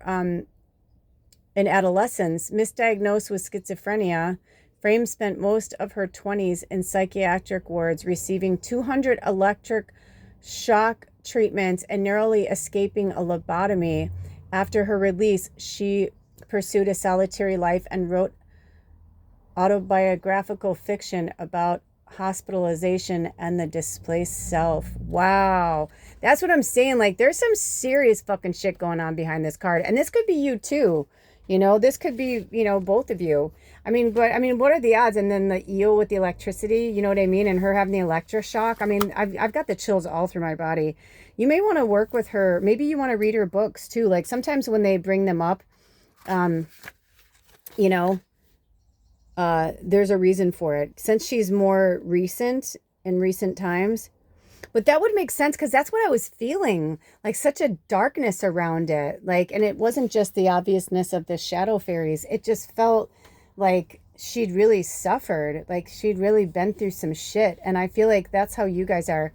I know I've been through some shit. My partner and I both been through a lot of shit. So I felt this like I just kind of felt like I had to say something about it. I was like, Spirit, I don't normally go against them, but I just felt like I wanted it, but now I know why. And the house is about stability, stagnation, and family. So it's basically, that's why they didn't have me go to the book, because it's basically everything that we've been talking about. They're just showing you in the different cards, you know, with the story of, it's like the breadcrumbs, right? Like, they wanted to show you the story. I feel like you guys have what you need. Are we good now, Spirit? Is there any other messages that you'd like me to read from the book, from anything? Do we have any channeled messages that would like to come through before we head out? Okay. Are we good? Are we ready to close the portal? Okay, you guys, those are your message. I'm feeling there's one more. Is there one more message? I feel like somebody is seeking out more, and I guess it's either going to be in reading. I haven't done reading 3 yet, so it's either in reading 1 or reading 3. And since I haven't done reading 3 and I haven't seen the card for 3, I can't tell you what it is. Use your own discretion, okay? And if you would like to work with me one-on-one, or if you'd like to get a recorded reading, reach out to me through email. My email is magicalmedium@gmail.com, and all of my information for any type of connecting with me or contributions to the work that I do on this channel will be in the description box, and it'll also be on this channel, okay? So thank you so much for all of your energy. Thank you for sharing your story with me. Thank you for listening to my story as well. And please take good care of yourselves and each other. Love yourself and love each other. You'll know what to do when the time is right. Just breathe through it, okay? You're going to be okay. You are okay. And you're going to continue to be okay. I love you. I'll see you next reading. Blessed be. Aho. Bye. Welcome, reading 3. Okay, so it's so interesting because your song is Half as Much as Me by Susie Quattro. Yet when I opened the portal to your reading and started connecting, I literally heard Lionel Richie singing Penny Lover. So that's very interesting. And interestingly enough, when I was listening to your song, it was almost like it was like Peanuts, like Charlie Brown, where it was like wah wah, like. And then I went to get the lyrics, and they weren't there, and I was like, oh, and I was like, should I get the lyrics? They're like, no. I'm like, okay. I go, so it's pretty much the title. So it's kind of interesting. I almost feel like you were meant to choose this reading for the title of Half as Much as Me, yet it's I feel like secretly Penny Lover is your song. So I am so excited to see your card. Welcome. Also, you're the only one that had something that came out of, I do scrying of all different kinds. And one of my favorite things for scrying is like words and for you to figure things out. And I actually kept trying to put December more straight, and it just did not. It wanted to go with the line of the feather. So December, we'll get to that. I'm not sure. I can't tell you right now. I have a few things, but I don't want to say anything specific until we get there. Also, I would like you to know that when I started this reading over 2 hours ago or whatever, that it was overcast and rainy, and now the sun just came out. And if you don't know Penny Lover, it's a very gentle, very loving song. And it's funny because I was like, I don't know if I know the words that well, but let's see if a spirit can help me remember them. I think he says, Penny Lover, my heart's on fire. Penny Lover, my one desire or true desire, or something like that. I never needed anyone as much as I need you. So it's kind of interesting because that makes sense, because I almost feel like Penny Lover is like your song, but I feel like the relationship, if someone had to title the relationship, it would be the title of that song, Half as Much as Me, because I feel like somebody in the relationship is not pulling their weight. So let's see what your card. I'm like, I don't know. Let's say. I was like, let's just see. Okay, so you got, and it's upside down, teacup. They had me put them specifically that way as well. So interesting, teacup, but it was upside down. So we are working with the Literary Witches Oracle deck, and it's a really cool deck because it has imagery, and then it has witches, like literary witches in history. And witches are really just from the angel realm. They're healers, they're writers, they're artists. So it's a broad spectrum that's been really tried to dumb down to one simple label, which is almost impossible to do. So I'm going to read the teacup from the book. But I have been getting the chills this whole reading. So you guys there's a lot of love, because it's that what the world needs now is love, sweet love. It's the only thing that there's just too little of. I mean, we need it. We need love right now, like a drug, for real. We need it. I was like, I looked down, I'm like, why are my nails have dark, and I realized because I just smoked some weed. So I got some soot on my thumb. Here's the teacup. It is ease, rest, and small mind. Okay, there's a lot coming through. Okay. So let's see what additional messages do we have from reading 3, Spirit? What additional messages do we have for reading 3? Because so much is coming through right now. Oh my gosh, yes. Oh gosh, I'm feeling so much. I'm feeling so much. Okay. Oh, this came out in one of I think it was in reading 1. And I said when I saw it, I saw a Leo. And I saw that again. So either you're the Leo, they're the Leo. Also, they had me change your altar up a little bit. So this is amethyst and this is rose quartz, a little mushroom. But I feel like they want the lion right here by the fire, you know, because Leos are fire signs. And it could even be that it could be a wink, wink, like you're a fire sign. And maybe there's not something in here for, you know, Sagittarius or Aries, you know, in this deck. And so they're like showing us the Leo. It could be that your third deacon, like for myself, I'm a Sagittarius, but I'm in the third deacon, which is ruled by Leo. So, you know what I mean? So it could be, it's like whatever, if there's no message for you, then there's no message for you. But, oh, they're having me read the book. But this is the mass message for everybody. They're saying what I'm about to read. Oh, I feel like they're like, what I'm about to tell you. Oh my gosh. It was Colonel Mustard in the parlor. No, I'm just saying with the knife. I'm just kidding. It makes me feel like Clue sometimes when I look at this book. Maybe there's a Clue reference for you. If you don't know, find the game Clue. It's so fun. Okay, so lion is shining mastery and strength. Shining mastery and strength. Okay, so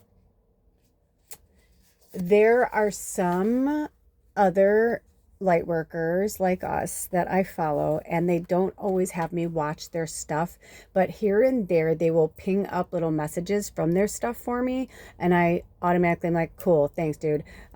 So it was from Carrie K, and sometimes when another, you know, whatever you want to say, medium, seer, whatever, when another individual light worker says something, sometimes it resonates, sometimes it doesn't. It doesn't mean they're wrong. It just doesn't resonate for me. But they said something the other day that it was like the same thing with the Charlie Brown. It was like, I didn't hear anything else. All I heard was, we just need to get through the next 6 months. So now I know why December is there, because in real time, whenever you watch this, it's timeless, but in real time, today is Thursday, July 12th, 2025. And yesterday was the full moon in Sagittarius, and tomorrow is Friday the 13th, and it's the only Friday the 13th in this entire year. And the last time we had a Friday the 13th was last year in December. So there's something that's about to come full circle. So I'm hearing like, just hold on, hold on, hold on, hold on. And also I'm hearing deflect, deflect, deflect. I feel like somebody needs to see this. You know, you may be my scryers. I felt scrying energy when this started. This is a piece of wood I found some time ago, like a long, long time ago, and I use it for my bell, to ring my bell. You can ring my bell. It kind of looks like a dinosaur. Arr, arr. Oh, I cracked myself up. Okay, but also I want you to look into my eyes. Don't look into my eyes, but I'm actually going to zoom in on this. Okay? Because like I said, your reading was very different than the others. So I'm trying to find, but that green onyx wanted to, like, it actually turned in every reading to a different, you know what I mean? And I don't know if you guys have seen it yet, but there's so much going on. They're like, this looks like a whole other like world up here. But do you see the heart? There's like a heart here. There's a heart here. I have had this for, I don't know, 3 years, maybe longer, maybe 4 years. And I've never noticed that until today when I was setting it up. Never noticed it. I was like, how did I not notice it? Because sometimes things can be right in front of us and we don't even notice it. So I don't know what that is for. Because this reading, you know, it was about messages of love. I asked Spirit if they were going to be like relationships or whatever. That's the vibe I got. Drink some water. And we're going to keep going. But I definitely feel like either way, they just want us to know that we're okay. Also, I feel like this looks like a Pac-Man that's like chomp, chomp, chomp, chomp, chomp, chomp. Oh my God, I miss Pac-Man. Pac-Man's probably, if someone was like, you can only play one game. You know, whenever I'd be like, bring on Pac-Man. Mrs. Pac-Man actually is probably, Mrs. Pac-Man's probably the best, but anyway, and of course, the divine feminine. But yeah, so there's something going on with this energy. So I feel like from now until December, they're saying, and which is really cool because, you know, in 6 months from tomorrow is my birthday. I said to Alder, I go, I'm really excited for tomorrow. I'm like, I feel like something's going to happen or something, you know, I'm like, it's my half birthday. And I said, it's the only Friday the 13th of the year. And the last Friday the 13th was my birthday. And there's not going to be another one for another over a year, like next year at like the end of the summer, I think. So if you're somebody, you know, who really aligns with the divine feminine energy, 13 is the number of the divine feminine, the witch, the, you know, that energy. I feel like this is a big wake up call. Also, you know, I just know because I just worked with her, but this is Emily Bronte, and the way that she's looking over here, oh my goddess, oh my gosh, so interesting. So we have a new tribe member who lost a really dear friend, like their best friend basically, and her name is Emily. And for those of you who have been with me a long time, you know, I have 30 plus decks, but I could probably count on one hand. And in fact, in all the years I've had this deck, I think this is probably the 5th time I've used it, maybe. You know what I mean? Like for a straight up reading like this. And I almost feel like I'm seeing this deck through different eyes, like through a brand new time. So the fact that, you know, Emily, I'm like, what? You know what I mean? So I'll have to tell my friend about it. Whoops. I'll have to tell my friend, I'll be like, Emily came to visit us. That's so crazy. It's almost like, here, I'm going to move this because I feel like it doesn't want to stay there. It's like, I feel like the scrying is done. And maybe it's for some of you that like are you avoiding your gifts? This is coming up because that is something of a topic that has been coming up lately where people are avoiding their gifts, they're avoiding their talents, or like this little mushroom back here. They had me put it back here. Now I know why, right? Like, are you hiding? You're like, no, I'm good. I'm just gonna go right back here. I'm okay. And you're like, see, you could see me. I'm okay. They're like, that's cool, but don't just get so buried back here that like nobody can see you at all. I feel like what they're trying to say is it's time for you to come out. Also, guess what this is? Another rose quartz. So we've got a rose quartz, and rose quartz is all about the heart chakra and the love connection. So my dear friends, I really do believe that this is just like a mass reading of, I just got the chills, for the messages of love for us. Like we're the ambassadors. Also, the White Light Oracle, if you haven't watched the full moon reading, go and watch it. I was going to do timestamps, but they told me not to. But there's a lot of cool things. Actually, I spoke about that story about my friend, my neighbor who just lost somebody. And it was so crazy because, you know, a lot of us know the number 17 is like a big number for our tribe. So many people. It's also the number 8 when you add it together. But it was really wild because their friend Emily came through their birthday, and it like blew their wig off. They were just like, what the fuck, that's my friend's birthday. And then it just like opened the portal of like her to come through. So sometimes, you know, once they get their foot in the door, they're like, okay, I've got an in, I've got, you know. So that's why I'm not surprised we're using this deck. But not only that, she told me, like, to us, like when we were all there, that she was her guardian angel. And I felt like she was saying, like, period, like she's a guardian angel. So I definitely feel like she's here. So, you know, I almost feel like she's like, give me something to do. So you can call on Emily when you need, Holly's going to love this.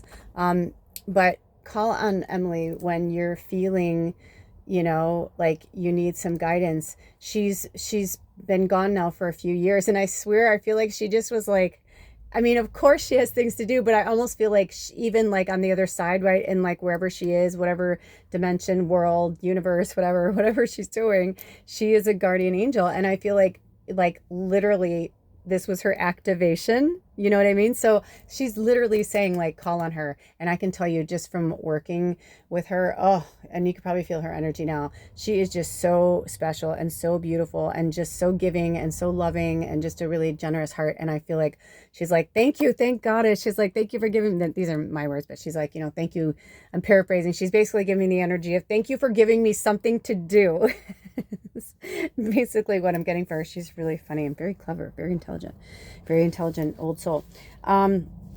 Also, my deck just fell open and this was exposed. So I always take that as something. And the spider is a very powerful energy and entity. Work with her. You know, grandmother spider, she comes to us a lot. Yeah, I feel like she wanted to go here. That's why she was saying, like, don't worry so much about the scrying now, because she was going to go there. Do we have any more messages from this deck right now? Okay. How about this? Because the deck fell in half. So I want to see if there's any more. Are there any more messages? Okay, not right now. So let's work with the spider for a moment. So interesting though, like the lion, shining mastery and strength. I feel like that's what they're saying, like for our heart chakra, because this wanted to come in too, you know, and it's like all of this green energy. So wear as much green as you can, you know, green and pink, red, you know, red is passion, but love, you know, and pink and green are like love, heart chakra. Spiders are so magical. Even if you're afraid of them, please at least give them the love and respect that they deserve, because they do so much for this planet that people don't even realize. I mean, they keep the bug population down. Like, you know, and not only that, they have to hang in the webs because they don't eat very often. So when you see them running or whatever, it's like that's why I always say, please don't scare spiders, because when you freak out, then they freak out and then they run. But when they do that, that's like somebody saying that we have to run the 50-yard dash in like, you know, under a minute, you know, like it's like you would fucking haul ass really quick, right? But then afterwards you'd be like, if you're a trained athlete, then you'd be fine. But if you're somebody who, you know, you haven't eaten, and even a trained athlete, right? Like you haven't eaten in a long time, whatever, you would do it because your body and your reaction is to like, you know, to do it. Like it's like an instinct, right? To save yourself. That's the same for them. But then afterwards they're fucking exhausted. And so they have to feed, they have to eat just like everybody else. And it's like, is it gross that they take their blood? It's like, no, actually you want that, right? Because when blood goes bad, we know it smells, it gets rancid. So it's like they're actually draining the whatever. And then the bug that they drain the blood from, it just goes back into the earth, back into mulch, back in, you know what I mean? Just to be reborn again. And I feel like, oh man, this is a cool picture. I feel like they're like, these are the kind of things that I feel like they're trying to say to us, that, you know, we need that strength. And also I love that they had me put the spider here, because, you know, if you ever watch a spider build a web, it's quite fascinating, especially, you know, the ones that build them outside and they're like really big. Last year, I was really blessed to be privy to this incredible experience of this spider that wasn't even so big, and I was just like, what did you do, fly back and forth, like, you know, like seriously? But between like this tree and this like bush line, this spider had created this, and the web was so magical. And I was walking around the property, and when the light hit it, I was like, what, you know what I mean? And it was like it looked like a crystal. It was so cool, and the colors, and it was just really, really neat, because it was the morning dew, right? So like when it was wet, it just looked like this magical portal. And I just realized, I'm like, you know, we need to look at things through new eyes, through loving eyes, and looking at everything serving a purpose. And also, this is the first time this came up, but they're like, is your cup empty or is your cup full? You know, that old analogy, right? Is it half empty? Is it half full? So even when you're not at your peak, would you say that your cup is half full, or would you say your cup is half empty? Because, you know, there's a lot of psychological tests that they did for years with people, because they could tell that somebody who would say that the cup is half full was an optimist, and someone who would say the cup is half empty is a pessimist. So I kind of feel like spirit's like, exactly. So like, which wolf are you feeding analogy again, right? So are you Are you feeding the pride of the ego of the lion, right? Or are you in more of the shiny, you know, like Leos can't help themselves.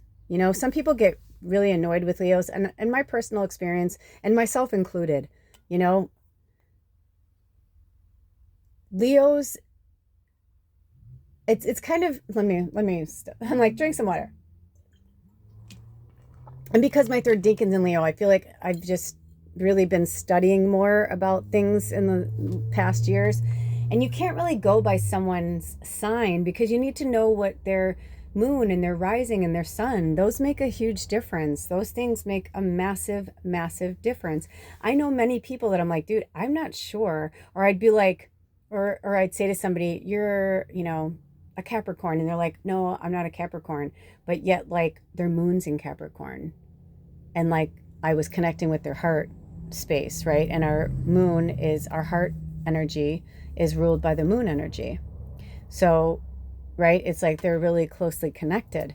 So I wouldn't be wrong that they were a Leo, but their moon's in Capricorn. You know what I mean? So there's so much depth to each of us. And I feel like there's like the shadow people, and then there's the people that, want to be in the light. And some people just thrive more in the shadows. Spiders love to be like up, it's interesting because certain spiders like to be more in the shadows and certain spiders like to be more in the light. And what I have found is that the bigger the spider, the closer to the light, because it's like they must have like some type of sensory energy, knowing that they feel comfortable that nothing is going to get them. There's nothing that's going to be bigger than them. You know what I mean? They feel safe there. They're up in a high spot. No humans are there. No animals are there. Nothing's going to come and tear their web down, right?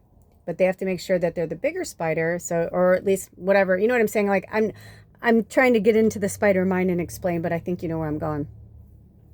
So I feel like right now it's like you're bobbing and weaving in your love and your relationships. You're like in it, then you're not in it. Then you're in it, you're not in it. And you know what that just means? That you're still working through some shadow stuff. And that's okay. Like you're exactly where you're supposed to be. Just keep pulling yourself back to the light. I have to do it every day too. Every day. And so for the next 6 months, thank you, Carrie K. For the next 6 months, our mission, should we choose to accept it, is to stay in the highest vibration possible.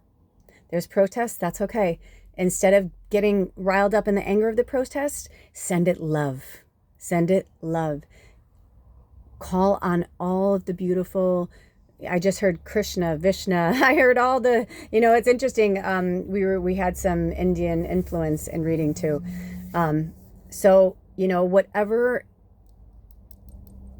whenever your mind space, your head space, your heart space is being pulled into the shadow, into the darkness, immediately stand back and look at it.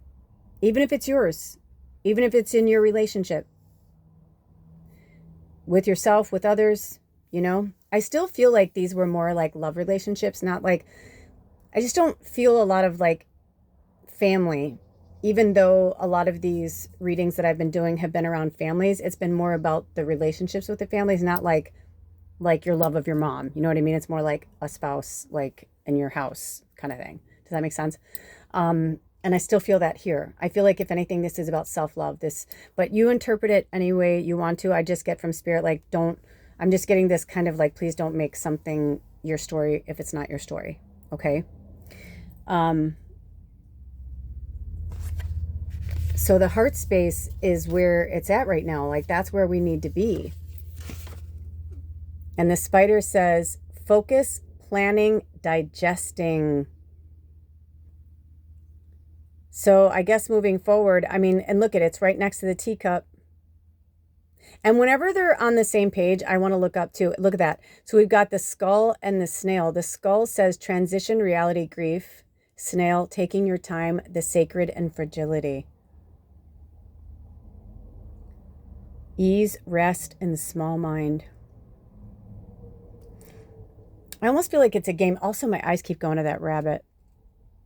Waiting, making leaps, adventure. And I'm feeling like for some of you guys, oh my gosh, when I look at this, I thought this was a steaming pile of poop. But it says looking inward, inspiration and uncertainty. So there could be something there. Let me see if any more cards. This one, let me see if any more cards want to come out. Yeah, in the next 6 months, a lot of things are going to happen. But, you know, remember Spirit's mantras, you know, things always get worse before they get better. You know, they just, that's the way it works. And so we're going to see a lot of things that are going to be really fucked up. But the cool thing is that people are speaking out more now. People are talking more now. You know, I mean, I want us to put this into perspective. Oh, that's interesting. My eyes were closed. And then when I like opened them and I said that, it was like, I was saying perspective as it was like going back into when I touched the screen. Anyway, I had a moment of clarity, speaking of today, where I thought about 100 years ago, you know, women were fighting for the right to vote. And now we're in a place where women are suing and putting men behind bars for touching them inappropriately. We have come a long way. It just doesn't feel like it because people put timelines on things in such their own limited capacity. Like, you know what I'm saying? So we need these uprisings and these things that are happening right now so that we can say, you know, like to the American president, putting this big thing on with this show of Les Miserables and it's his favorite musical. I'm like, what? Did somebody fucking tell you to? I'm like, are you trying to get closer to the people? You're trying to, I'm like, no one will ever see you. No person who was raised in poverty is ever going to look at the president of the United States as the same when the president of the United States was never, ever, ever, ever poor. He has never, ever had to ever live like a lot of the people are living in this country right now. They literally like came through the back door, like this whole thing and making him king. I'm like, don't they fucking get it? Don't people understand like what's happening right now? I'm like, the whole point of the United States of America was that they were trying to break away from that oligarchy, from monarchy, from having kings and queens. They wanted to have a democracy where we can vote and decide together. The fact that he's even talking about it, bringing it back, he doesn't understand anything about this country. You know, and it's like, just because you and your family of fucking crooks and you other billionaires who bought this fucking country through the back door of people who were poor and who thought that they were getting you know, there was so much bait and switch. So many things happened so many mistakes were made. You know, it's a young country. It's one of the youngest countries in the world, America. People forget that. It's like, there's just so many things. And it's like the change and transformation that's happening. We have to just take a step back and just look at it for what it is. No matter whether we've been programmed, what the history is, yada, yada, yada, whatever, any of it. What he just did with that musical and all that thing is like, thank you. Good. Now people can open their mouths and have free speech and talk, because that's exactly how World War II, how Hitler, I mean, there are so many fucking similarities that it's like, open your eyes, people. I'm like, open your eyes. It's like, they are the same. He's probably connected to him somehow. His father, his people, you know what I mean? They probably do have some type of like, you know, because it's so crazy. It's so similar. And how they're like trying to, you know, take away education and burn books and they're trying to control the arts. They're trying to control like the narrative. No, because it's like the whole point is that it's about free speech and you shouldn't lose your job or go to prison for speaking your truth. And right now, there are so many people who are living in fear. A lot of us, witches, healers, and deep down believers in magic, if you are here and you are watching this reading, this is about the heart chakra. This is about love. This message from Spirit, it's about love. And I'm going to read it again. I want to make sure I get it correctly. Half as much as me. Like, what does that mean to you when you hear that? Half as much as me. I just heard rat. Is there a rat in here? I was like, I don't know. I have no idea. I don't see one. So, Spirit's like, yeah. Whoa, my whole body just got the chills. They're like, we smell a rat. We smell a rat. We smell a rat. right? Like we all see it now. We're not stupid. Ooh, this is on the bottom. Oh my gosh. Okay, so I take this very seriously. Look at that shadow. Look at that. Oh my gosh. Hold on. I gotta zoom in on this. I'm like, oh, I'm like, I feel like there's so much coming through right now. Okay. So this is Yamiko. Oh gosh, I don't have my glasses on. I love the font is cool, but with the glare and my glasses, it's really giving me a swirl. But the word is transformation. I want to say it's Yumiko Kyodahashi? Kyodahashi? Yumiko? Oh my goodness. So this looks like a baseball glove. I feel like it's probably going to be a shell with a pearl, but it looks like a baseball glove too. I feel like something's going to happen around the World Series. Holy shit, you guys. This is, I don't always like predict things because we have free will and people can change their mind in a second and change the story. But I would be remiss if I didn't mention that that's what I saw. So it's transformation. We're going to read it. I don't know where she wants to be. I feel like she wants to be here. Maybe she wants to just lay down. Okay. This is I'm getting some heavy downloads right now, and I'm like, I'm kind of I'm talking to spirit on the side, basically, is what I'm trying to say. Because I'm like, what do you want me to say? What do you not want me to say? Oh my gosh, I have the chills all over my body. Okay. So I have to cover this one up because this was one of the other readings, and I know that there's boobage there, and I'm hoping that they didn't have... You may know by now that you may have had to go on a wild goose chase because I didn't recognize it until later, and Spirit reminded me, so hopefully they won't. She's wearing a shirt, but it's kind of see-through, and I don't know, but they have a nudity clause on YouTube. And you know what, and I almost feel like that was a sign too from Spirit. Oh, and I looked down, it was 2 hours and 13 seconds. Holy crap, that's so powerful. Anyway, I digress. Basically, I feel like that was just a sign from Spirit that I really need to go through my decks, because I've been talking about it for a while, that I wanted to go through my decks and cover everything with stickers that has nudity so that I'm not surprised, and like, because they'll take your video down, and every time I upload my videos to my channels, I delete them. I don't keep them on my phone. So, I feel like what I'm going to do is I'm going to put it up, and then if it, whatever, I think I may, like, we'll see what happens. I don't want to put anything out there. It's going to be fine. I've done that twice. I'm always telling you guys to speak truth and speak love and peace into the world. And look at me. I apologize. Okay, so transformation. Look, transformation. Masks becoming play. Okay, so Yumiko, 19, it looks like 35 to 2005. A badass of experimental fiction from Kochi Prefecture is almost entirely unknown among English speakers. Influenced by Kafka and French literature, Kodahashi's bizarre stories feature ghosts, flying heads, witch masks, incest, and bestiality. Her work will completely freak you out and provoke you with a fairy tale logic and philosophical underbelly.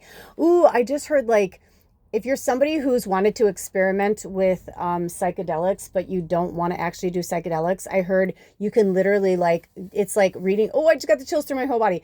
They said, like, so take a screenshot of their name and research their art and work with their stuff. Because I feel like for some of you, you're going to have some transformational experience. Maybe getting like a print of their art or buying their art if you have it in your means. I don't know. I don't know what's out there, but I don't know how rare it is. But anyway, oh, I've got chills all over my body. She's here right now. I feel like all of these literary witches have all been here. I have felt them all. Thank you so much. But the interesting thing about them is what I was getting from the card is the reason why she wrote about this stuff is I have this feeling like she was really fucked with Like, I get this feeling like that she was probably molested, raped. I almost have a feeling she was passed around somewhere, somehow. Like, or she was in, I don't know, like the bestiality. When I saw that, I feel like that was something she was forced to watch, or maybe she saw, or maybe like, you know, maybe she peeked through like her window and like saw like her father like having sex with a donkey, or you know what I mean? Like, I don't mean to be like creepy, but like, I do feel like that's why she wrote about it. I feel like basically what I'm getting from Spirit is that everything that she wrote about is from her experiences. Also, I have a feeling that I don't know for sure, and maybe it's past memory, I don't know, but I get the feeling that she worked, or she smoked hashish, cannabis. I also feel like what's that one, like on the hookah, opium. I feel like it's like one of those, it's like the chicken and the egg, right? Like with this egg broken open, like this is perfect for her, because I feel like it's like that. Like, I can't tell if it's like that she was molested and then like she started using, and then when she was using, she saw things, you know what I'm saying? Or like maybe she was a seer. I mean, there's just so many things. So this is a very in-depth, very vast, vibrant, complex soul. She was something else. And I can feel her. She's here now. And this, oh man, she is so, but she's also extremely kind, extremely loving. I get such a loving energy from her. She says, she actually doesn't like this depiction of her in this card. But she understands it. She's not mad about it. There's like a part of her that loves it, but another part of her that's like, see beyond and see that she was also very light and very sweet. The pearl in the shell.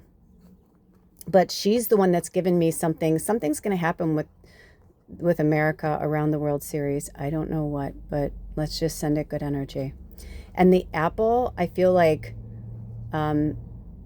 eat apples. Like, it's, for some of you, it's literal, you know, because an apple a day keeps the doctor away. Apples are so good on every level. But I'm hearing like a red apple, a good red, rich apple. Most the skin. It's really good for you. Most of the nutrients are in the skin. And, but also I'm hearing that there's something with like a food insecurity that I'm getting from somebody, and I don't know who exactly that's for. But remember that there are food banks. I'm feeling like maybe somebody's wanting to make a big change. You know, this reading has been like 30 readings in one. I feel like we started this with Penny Lover, and I'm like, how did we end up here? I mean, I love it. I love it. I love it. I love when it happens. It's so fucking cool. But you know what I mean? It's still kind of like, how did we end up here? Like, this is really wild, you know?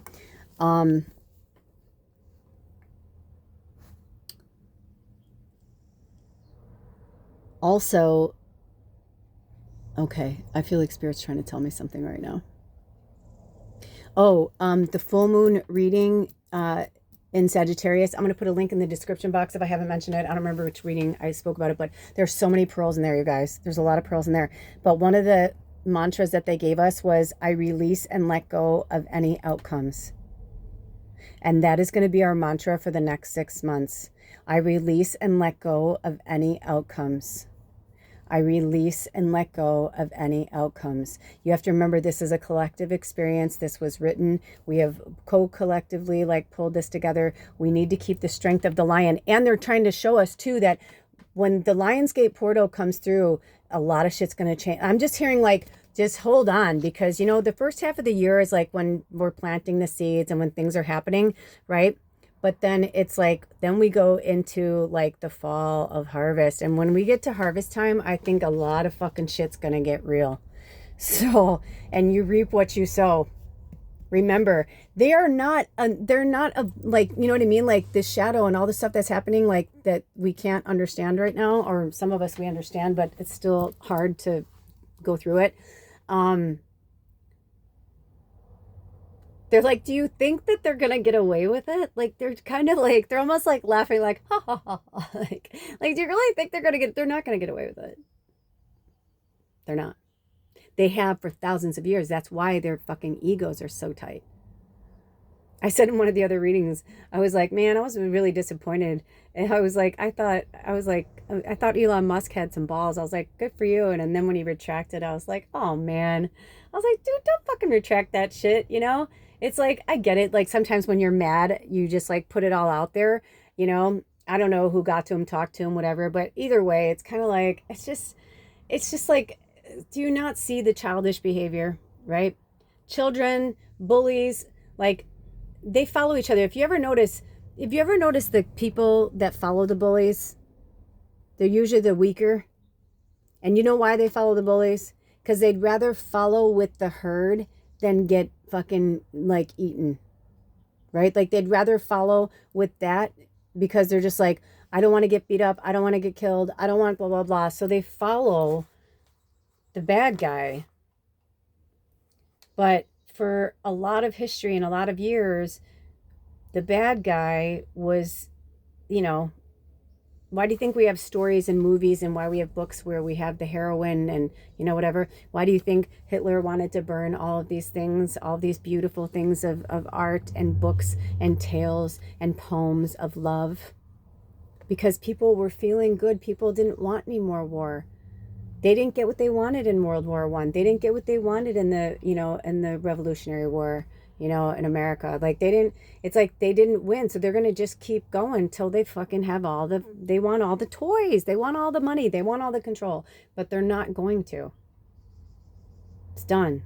It's done. Enough. Right? So right now, Spirit's like, they need us to stand up and be there. So when these protests are happening, light candles, send prayers, you know, sing kumbaya, I don't care. You know what I mean? Like, just be like, I love you. Yes, keep going. Thank you for fighting for us. And think about it. They're soldiers right now. They're going at it. It's a peaceful protest. But when they're bringing the military in, they're bringing the military in because they're trying to promote fear. That's why he did it. That's why the governor didn't want any help, right? In California. He's like, I said it out loud. I don't want any fucking help. We're fine. It's going to work its way through. And then when it got worse is when he brought in, and he knew it. It's war tactics. They're doing, it's like we're having a civil war without having a civil war. It's like show me you're having a civil war without showing me you're having, you know what I mean? Without telling me you're having a civil war. That's what's fucking happening. And it's been happening forever. And when people, whatever, it's like they rise to the occasion. So it's our job right now to keep the love alive, you know, and maybe some of you need to work with, you know, this beautiful angel so that you can, you know, work in her with her darkness and her shadow. I'm getting that vibe from her that she's like saying like, work with my art so you can heal the things that you need to heal, so you can be the warriors that you came here to be, the love warriors that you came here to be, the love warriors that you came here to be. No judging, right? Forgiveness is the fucking first on the agenda. Forgiving ourselves so that we have the compassion to forgive others. The vulnerability. They spoke of it in the cards. It's about vulnerability and trust and trusting spirit and trusting that we're exactly where we are supposed to be. So come December, any more card spirit? Nope. So come December, things are going to work themselves through. I promise you. That's what they're saying right now. Like, you know, we're just going through a transformational period right now. So, you know, people are wearing masks, but we are becoming, and some people are play acting. They think it's a fucking play. Exactly. Like I said, when I heard what the president said about Les Miserables, I was just like, you are the most tone deaf motherfucker I have ever, like, you are exactly when he's like, I'm just like you. You are nothing like us. Like, stop fucking saying you're like us. You're not like us. And he's doing the abracadabra. He knows it. If he keeps saying it and he keeps planting the seeds in people's heads, the people will get angry with the other thing and then they side with the other thing. It's not that hard to fucking, you know, predict and realize what, you know, people are going to do, especially when they're angry. They want someone to be angry at. They want someone to be angry with. If somebody hates somebody for something, they want to have somebody else to hate with. Well, we're turning the fucking tables and we're saying it's about love. It's not about hate. Also, justice. Look at that. Audre Lorde, born in New York City to West Indian parents. Proudly proclaimed herself a Black lesbian feminist. As an activist and essayist, she was outspoken about racism, sexism, and homophobia. In addition to these themes, her work is populated with mother, children, sisters, anger, cancer, the erotic, unicorns, snails, eating dead snakes. I mean, look at this. Witches, fire, and the importance of refusing silence. Period. Yes. 1934 to 1992. Thank you, sister. So fighting for yourself, your values, and your community. What have we been saying forever? Now is the time. Now is the hour. We have the strength and we have the power, and it is time for us to utilize it. You know, this title was half as much as me, right? And I feel like Spirit's like, we want people to say, if everybody had even half as much love in their heart as me, right? This would be an amazing world. So that's what we have to do. You chose this half as much as me because you know that there is a love in your heart that is just, the world needs you. I had to say to someone recently, I'm like, I'm not trying to force you to, be something that maybe you're not ready for. I'm like, but I'm telling you right now, I'm like, we need you now. I'm like, no more hiding, right? Like, no more hiding. We need you now. If you found yourself here, a lion is here. You got a lion and a spider. And look at the difference. People are terrified of lions because they're what, 500-600 pounds with claws sharper than any dagger you can possibly, you know what I mean? Like, and teeth, like they can tear you and rip you to shreds, eat you for dinner, leave your bones. You know what I mean? Like that's what they can do to you. But a tiny little spider, like that one there, right? If it's a black widow and she poisons you, you know what I mean? It's like, but look at how tiny she is on that flimsy little web. And she holds just as much fucking power and fear, conjures just as much fear, and has just as much power as that lion. How do you look at your cup? From now on, I urge you to look at it half full. And when you don't have the energy, take the time to be a recluse and then rest, heal, take care of yourself, and get back out there again.